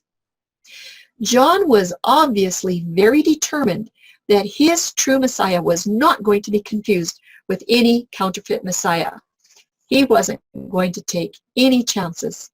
So, everyone, could it be that John deliberately did not write about the events at the First Supper table because the coiny Greek word artos could not be used properly to describe unleavened bread that Yahusha used at the first seating of the supper table? Let me read that again. Could it be that John deliberately did not write about the first events of the supper table because The coiny Greek word artos could not properly describe unleavened bread that Yahushua would have used at that first sitting at the supper table. And the question is why? You should all know by now. Artos is first understood as leavened bread by definition and by the Greek-Roman mindset. That's what they would have thought. Artos leavened bread does not rightly represent the flesh of John's perfect and true Messiah, and it never will. Azumas is the best word to absolutely verify bread would be unleavened, but it's likely not the best word for the Greeks to understand the whole concept, as that was not a common word in their everyday language. Friends, could this be the reasons that John deliberately chose to avoid recording the events around the unleavened bread and wine at the first table? I kind of think so. Let's finish up with our third witness on this artos bread. We're going to look at patterns for type and antitype to see if this will help us to be sure that we know what we're talking about, because there are conflicts with leavened bread. There's so many that feel leavened bread also can represent Yahushua's body, just as the wine represents his blood. And Yahushua said that we're to partake of that bread as a representation of his body, and the wine is to represent his blood. That's what he told us to remember. And some feel that this bread can or must be leavened because of that Greek word artos, because it says leavened bread. Does that mean that the wine can also be leavened? Or is one leavened and one unleavened? Which way is it? Matthew's Hebrew translation, his Hebrew translation, uses the word lechem for bread. Remember, in Hebrew, lechem can also have that dual definition. It can mean leavened or unleavened. Do you think that's the reason the Greek translation used artos rather than azumas? Because lechem can be either way as well. It has to have a qualifier. In this study, we have discovered that both lechem and artos easily can take on the definitions of both meanings, leavened or unleavened. So how can this whole conflict be settled? Well, maybe the patterns of type and antitype will help. Wouldn't the type and the antitype have the last word on this final answer to this bread controversy? So why not dig a little deeper to find how the type has to link to the antitype to completely fulfill in Yahushua as the true Messiah. So we're going to do just a little bit of type on the left side and some antitype on the right side. In the type, the lamb was the Passover sacrifice, and Yahushua is the lamb for the Passover as the antitype. He takes the place of the lamb. Under the type, the grain offering went onto the altar, but with Yahushua as the antitype, him as the bread for the grain offering, it's his body. In the type, we have a drink offering, and Yahushua as the antitype, he says the wine is the drink offering. It represents his blood. And don't forget, the sacrifices were always accompanied with a grain offering, unleavened, and a drink offering that was unleavened, and they went onto the altar of burnt offerings, and no leaven ever went on that altar. Not ever. Not ever, ever, ever. And the antitype is Yahushua's pierced and striped flesh represents that grain offering. His spilled blood represents the drink offering, and his cross was the altar of burnt offering. Can we see a relationship between the type and the antitype? In Exodus 34:25, we have a book of the law instruction for leaven. But I want you to note, you all remember that in Exodus 32, the children at the bottom of Mount Sinai had just violated the covenant with the golden calf offense. This verse is a very short, stern reminder after Moses' last trip down Mount Sinai of what not to do regarding leaven. And we all know that idol worship links to paganism and sin, and so does offering leaven with blood sacrifices. Therefore, this command was given before the sanctuary was set up. In Exodus 34:25, it says this, "You shall not offer the blood of my sacrifice with leaven, nor shall the sacrifice of the feast of the Passover be left until the morning." This command is for all blood sacrifices on any altar, not just the altar of burnt offerings. And there's lots more details in Leviticus 2 from the book of the law. Scriptural requirements for grain offerings, we can find it in Leviticus 2. Verse 1, "When anyone offers a grain offering to Yahuwah, his offering shall be of fine flour," that's wheat, "and he shall pour oil on it and put frankincense on it." Salt was also a requirement. "He shall bring it to Aaron's sons, the priests, and the priest shall burn it as a memorial on the altar, an offering made by fire, a sweet aroma to Yahuwah. It is most holy of the offerings to Yahuwah made by fire." Verse 4, "It can be baked in an oven. It shall be unleavened cakes of fine flour mixed with oil, or unleavened wafers anointed with oil, or it could be baked in a pan. It shall be of fine flour, unleavened, mixed with oil." The unleavened grain offering is a type to be fulfilled in Messiah. That's very clear in Leviticus 2. But let's continue with verse 6. "You shall break it in pieces and pour oil on it. It is a grain offering. If it's baked in a covered pan, it shall be made of fine flour with oil. You shall bring the grain offering to the priest, and he shall bring it to the altar. And then the priest shall take from the grain offering a memorial portion and burn it on the altar. And what is left of the grain offering shall be Aaron's and his sons. It is most holy of the offerings to Yahuwah made by fire." So the unleavened grain offering is also offered with the blood sacrifice. Now let's look at verse 11 in Leviticus 2. "No grain offering which you bring to Yahuwah shall be made with leaven, for you shall burn no leaven nor any honey in any offering to Yahuwah made by fire." Friends, these detailed instructions are found in the book of the law, but they were first given in the book of the covenant. So let's go look at Exodus 23:18, because that's where we're going to find it in the book of the covenant. "You shall not offer the blood of my sacrifice with leavened bread, nor shall the fat of my sacrifice remain until morning." It's pretty clear. There's nothing to misunderstand about that. But let's just take a little look as we start to wrap up. What about the law of the peace offerings? It's also known as a thank offering or a heave offering in Leviticus 7. Let's see what it has to say. Verse 11, "This is the law of the sacrifice of peace offerings, which he shall offer to Yahuwah. If he offers it for a thanksgiving, then he shall offer with the sacrifice of thanksgiving," guess what? "Unleavened cakes mixed with oil, unleavened wafers anointed with oil, or cakes of blended flour mixed with oil.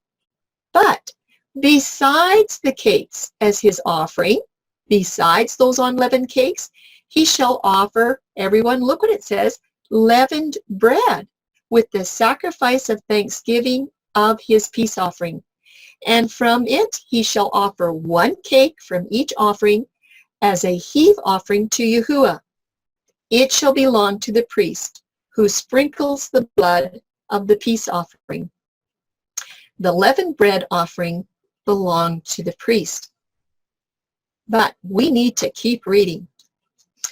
These were unique peace offerings. They could be offered in times of thankfulness, of peace, of joy, if you were promising to make a vow for your health, for safety, for redemption. If you were happy and joyful and you wanted to thank Yahweh, you could have a peace offering anytime you wanted, okay? to celebrate. But a portion of the sacrifice was always given to the priest, along with varieties of unleavened bread and cakes, and then the rest of the offering was for the offerer, his family, neighbors, guests, and the poor. Okay? So if the priest is going to offer it on the altar, it has to be unleavened. And then the offerer could take the rest home, and it could be leavened. And that was to be eaten within 2 days, enjoying the feast and fellowship, nothing lacking, and anything that was left over after the 2 days, it had to be burnt.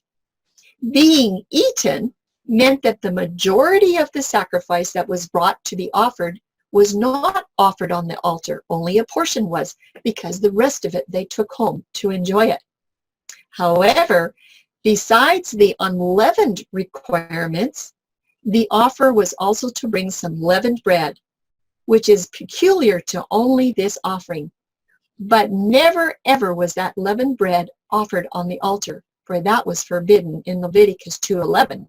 Remember, in the book of the law command. The leavened bread was to be eaten with the flesh of the sacrifice, so that the meal would be the most pleasant of all. Why? Because leavened bread was more desirable than the unleavened bread. That's what they wanted to have. Yes, there were strict requirements for the grain offerings on the altar of burnt offering. Let's be sure that we realize that the leaven requirement attached to the peace offering is also unique, and that this leaven for the peace offering was never ever on the altar of burnt offering, according to Leviticus 2:11. No grain offering which you bring to Yahuwah shall be made with leaven, for you shall burn no leaven, nor any honey in any offering to Yahuwah made by fire. Those were the detailed instructions found in the book of the law. But remember, I said they were found in the book of the covenant first, in Exodus 23:18. You shall not offer the blood of my sacrifice with leavened bread, nor shall the fat of my sacrifice remain until morning. Friends, I don't think that we can ever assume that Yahushua would ever describe his flesh the same as leavened bread for the Last Supper or for any ordinance. It just wouldn't happen.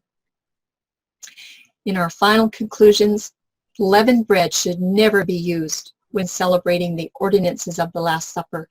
We have 3 witnesses that testify to this. Luke 24:30, the bread in that verse was definitely unleavened, despite the fact that the Greek term artos was used, representing leavened bread.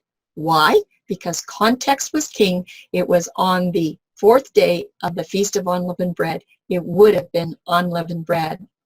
In John 13:18, the bread in that verse, it also used that Greek term artos. But that one is correct, as the context is connection is to Judas, who was the leavened in the group, the leavened one of the group. And number 3, the patterns of type and antitype. From both the book of the covenant and the book of the law, there are explicit instructions that there is no leaven ever to be placed on the altar with the blood sacrifice to mar the identity of the true Messiah. Friends, choose you this day who you will serve. No leaven to represent the Messiah in his sacrifice. But if you're talking about leavening for the kingdom, that's a little bit different. Anyway, that's the end of this presentation. And if there's any questions or comments, you know where to send them. We'll just talk about it now. Just so happy that you could be here. Thank you for listening to the study.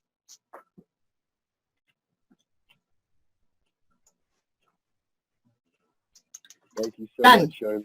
Great presentation, Charlene. I'm so, well, not that it matters, but I'm really proud of you.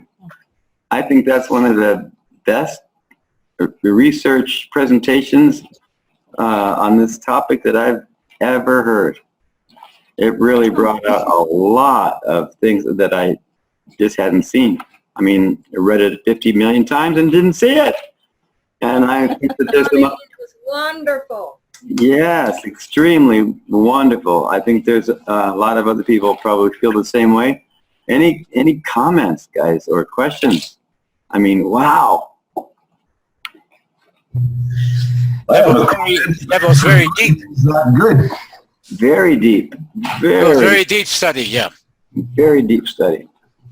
No, it's not. It's simple. It's simple, but you did the digging, so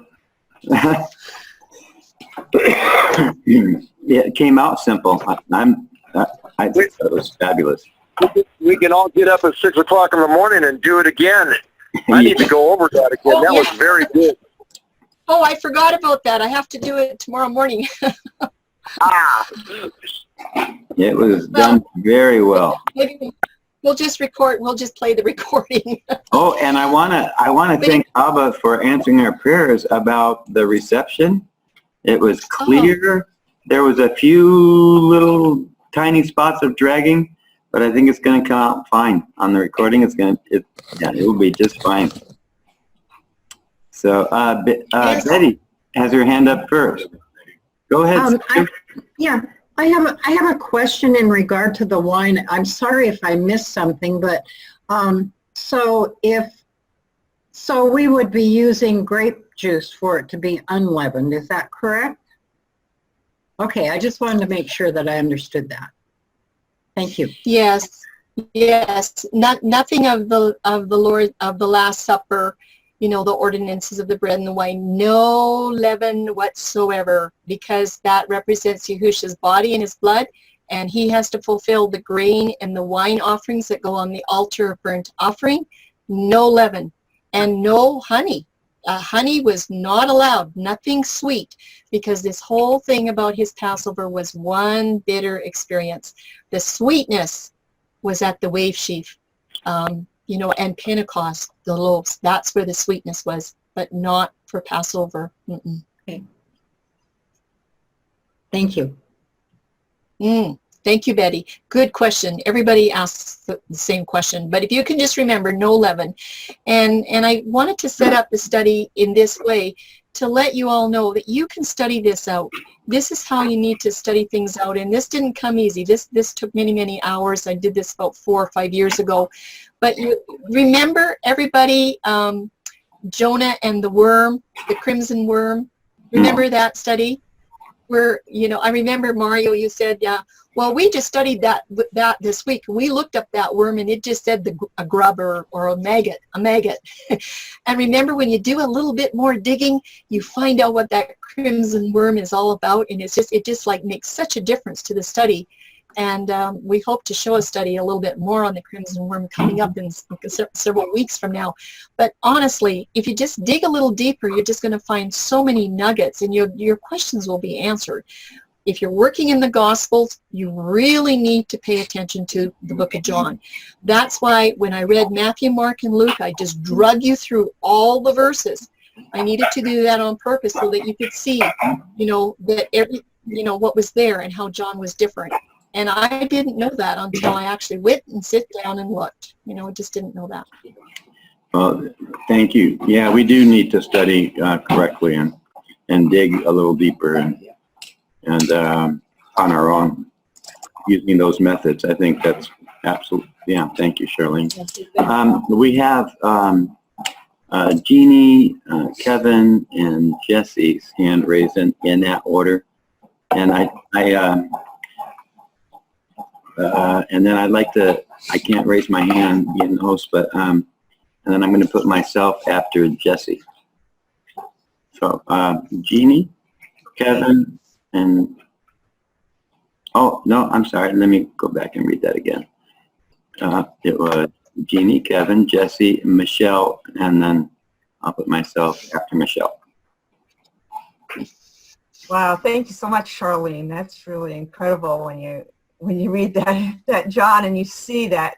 It makes so much sense that he was quietly showing John that it was Judas. So, but when you told me that, I don't know. It just this just came up for me and you mentioned that more than likely they were sitting at a round table, and here it was just the three of them in this kind of understanding. And I wonder, in a way, it kind of makes me think of the tree, a foreshadowing of the tree, and to the right was the one that was with him, that goes with him to paradise, and the left was the one that was, stricken. So I saw some sort of a little foreshadow, parallel, maybe of what was to come. I don't know. I just thought I'd mention that. Yeah. Excellent. Very good thought. Yeah, it just, I don't know. But there's so many layers we know to the scriptures, and that was just, I thank you for having spent that kind of time. And how many times have we read all those accounts and not seeing that there's more than likely there were these two settings? We just pile it into one as we read through. Thank you so much. Bless you. Well, I encourage each of you to go ahead and do it and put it together. If you want to have a, I always wondered as a child, and even till just a few years ago, maybe 10 years ago, or maybe 5 years ago, why is there 4 Gospels for one story? I never could understand that. I never was taught why there was 4 Gospels. And when you just read Matthew, then you go read Mark, and then you go read Luke, and then John, you don't really see that they're really different. It's when you take a particular story or a miracle or a teaching or something and take just one of them from all the 4 Gospels. Lots of times John is not included. Lots of time if you see John, he's got material that none of the rest have. But occasionally he does. But just the parable of the vineyard, let's just use that as an example. Just go take that from the 4 Gospels, print it out, and then just go see what the extra, when you put them all together, put it together as one story, and do your colors, do black, green, red, and blue or something, so you know who's saying what, and you'll get the whole story. And then you're going to go, well, I didn't know that John said that and Matthew didn't. That's how you get the whole story. But it takes a little bit of work. It's a little bit of work. So if you're planning to do the whole Gospels, all 4 books, all the chapters, you can see why when Michael Rood did it, it took him 5 years. I can understand that completely. But that's how you get the whole story. And that, friends, is what Tim and I want to do with the Passion Footprints, if we ever get a chance to do it, is put that whole story together, because then you're going to see what's happening, just like tonight. Who's next? All right. Next is Kevin, and then Jesse, and then Michelle. Shalom. Shalom, brother. I was gonna send Charlene an email and tell her this, but I'm just gonna tell her this here. I just love you, Charlene. I love hearing your voice. I think you speak so well, and I feel like a little boy listening to his mom teaching a lesson. Like, you're just so sweet, and just how you teach is wonderful. So thank you. And I wanted to ask you to re-explain, or how did you explain Yahusha's spirit in allowing Judas this time by not exposing him to repent and rethink it? How did you explain his spirit in that again? And then I want to add something. Just what you brought up. Well, basically, if I can answer it the way I think you want it answered, I do not believe that Yahusha exposed to the whole group of who the betrayer was. I think he said, he whispered to John, because John says nobody else knew. He whispered to John, it's him who I'm going to dip this up. Nobody else knew. And I think he gave Judas, Judas didn't even know probably what he had said to John, but he gave Judas every opportunity at that very last minute to change his mind, to turn around, repent, and say, you know what, I did a bad deed. I'm sorry. I want to take it back. But he took the sop, and that was the decision. That was the line in the sand. So Yahusha just gently said, whatever you have to do, go and do it quickly. And, everyone thought, oh, well, he's got an important job to do, and away he went. He didn't once expose him for who he really was. That has always touched me. Well, as you were saying that, you said that's an example of something about Yahusha. I can't remember exactly, like the gentleness or just the sweetness, the opportunity Oh, yeah. that he gives. Okay. Yes. Yeah. And, Yeah, that I well, said something. Yeah. And so what that took my mind to was something and that just really took me to him in the Garden of Gethsemane when he sweat blood asking for this cup to pass from him if it could, but not his will, the Father's will be done. And so I was just comparing how Yahusha gave Judas the opportunity to repent and turn around and not to do this. And because he's so sweet, he's so kind, he's so gentle, yet at the same time, he knew the prophecies. He knew that he could see, and knowing how Yahuwah speaks to us and deals with us, or, informing the mind of Messiah in us as we know the scripture and as we're hearing his voice, and knowing that there's things that are inevitable. And when you know he's speaking to you in whatever way he's speaking to you, it's inevitable, even though it may not be what you want to happen. I'm just like empathizing with Yahusha, how he probably wanted Judas to turn around. He bled sweat. He sweat blood in the garden, but but he still knew it was coming. Yeah. Right. And that just really deeply impacts me. Like I just, so I just wanted to share that. Yeah, and it exposed Yahusha's character because he covers us, right? He doesn't go out exposing us. He covers us. I think he exposes ourselves to ourselves, but he's our covering. He's always been our covering. He was Judas's covering too. That was wonderful. And next we had Jesse. Thank you, Kevin. That was, absolutely. That was, first of all, that was an amazing study. That was very, very intricate and exceptionally put together. I still see things a little differently, but I just wanted to say that during that presentation, before you had revealed what the sopping did to the bread, it came to me, well, that makes, when you dip bread, unleavened bread, even in any kind of a liquid, it causes it to swell, to rise.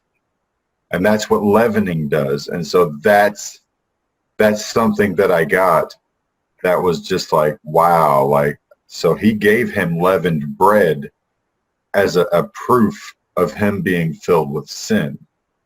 And then you said it and confirmed it, and I was like, oh man, yeah, thank you for that, Father. Because I never received that before. And during your presentation, I received it before you said it. And it was like just confirmation when you said it that it was right, that it was true. I love that.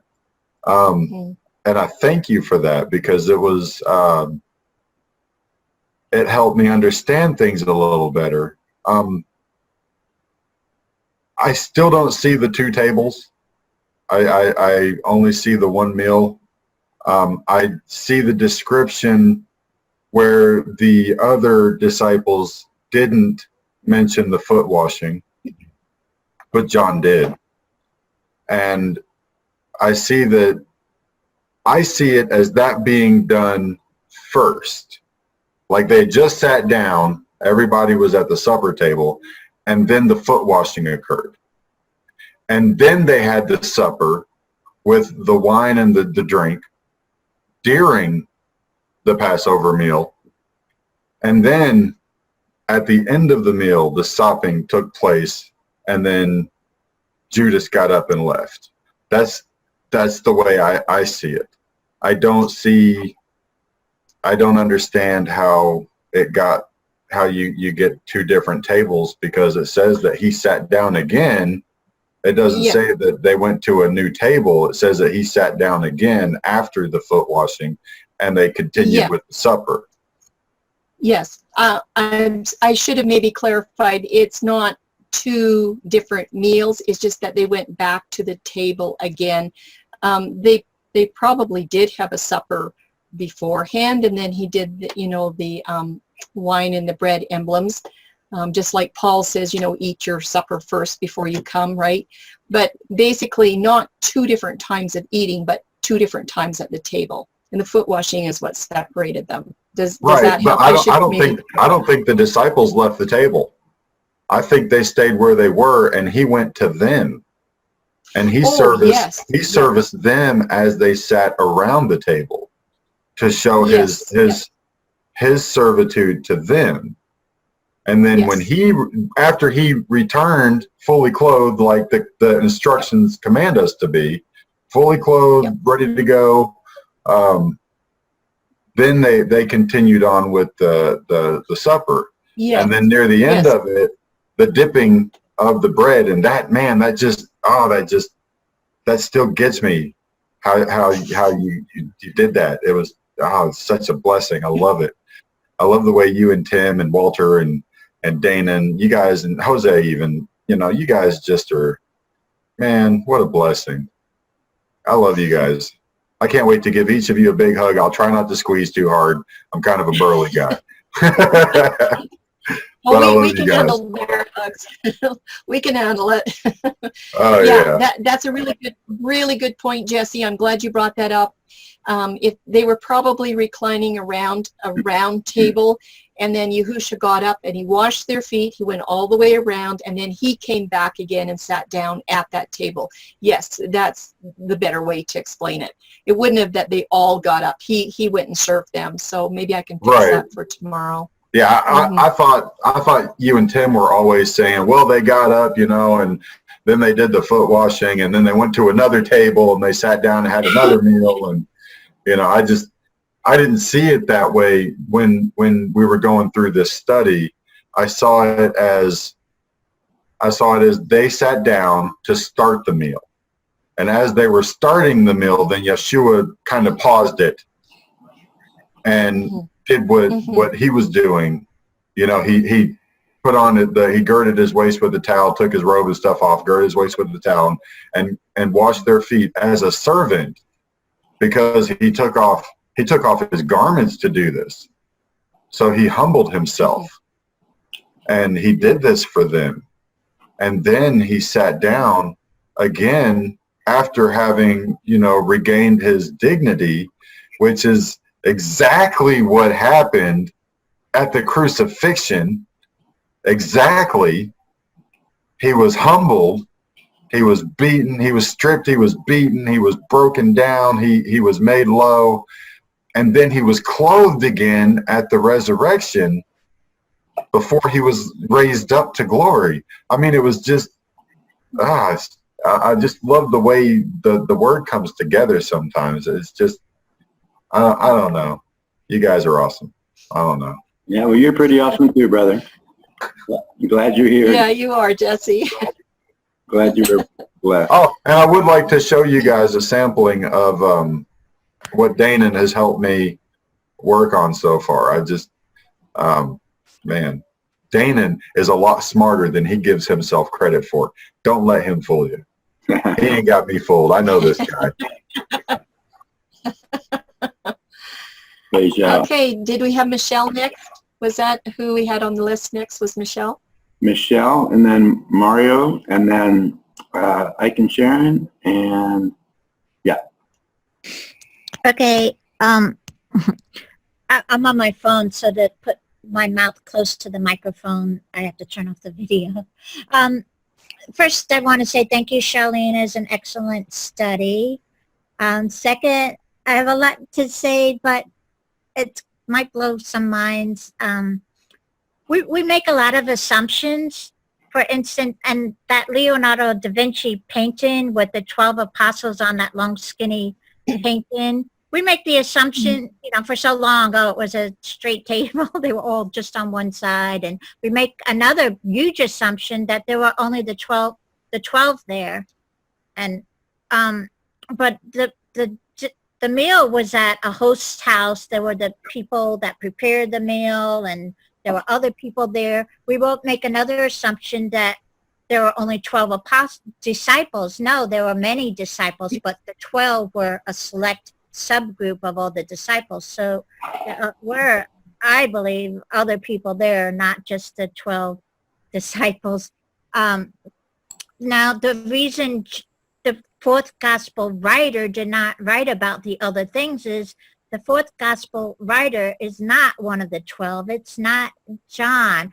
The disciple whom Jesus loved was identified there because he was laying on his chest, and Peter asked, that fourth gospel writer, you tell him who you ask him, and then it was quantified that it was one of the 12, meaning not that person.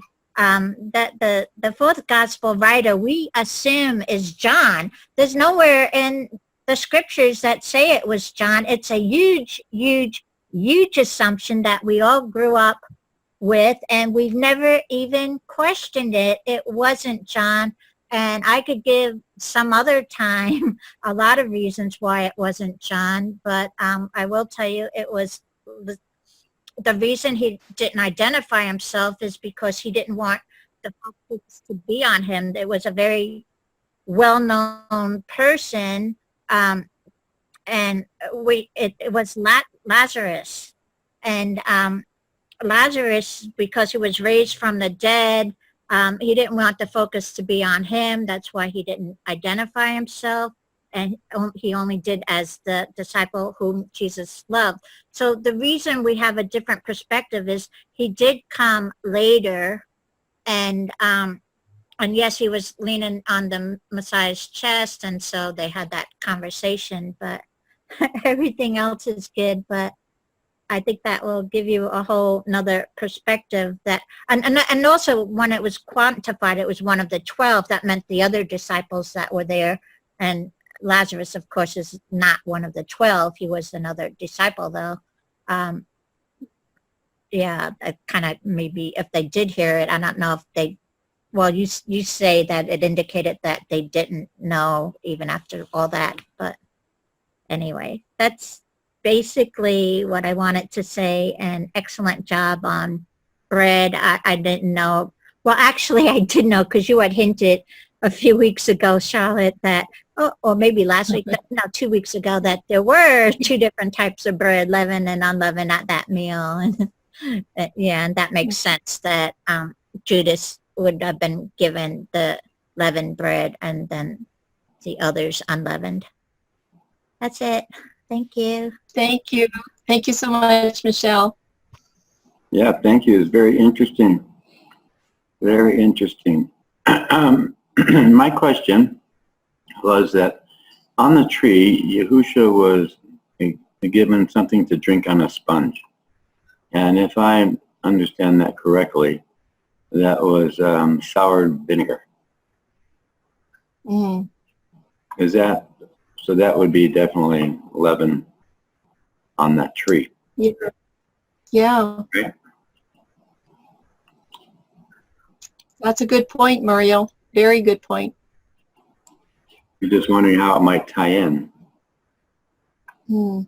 But anyway, that was mine. And then Sudi and Ike or Sharon. I was just going to say, a few years ago, I did a study on the grape juice or the wine that represented Yahusha's blood. And I don't have all my notes here, but if you look in Strong's under G129, which is blood, and that's what is used in Matthew, Mark, and Luke,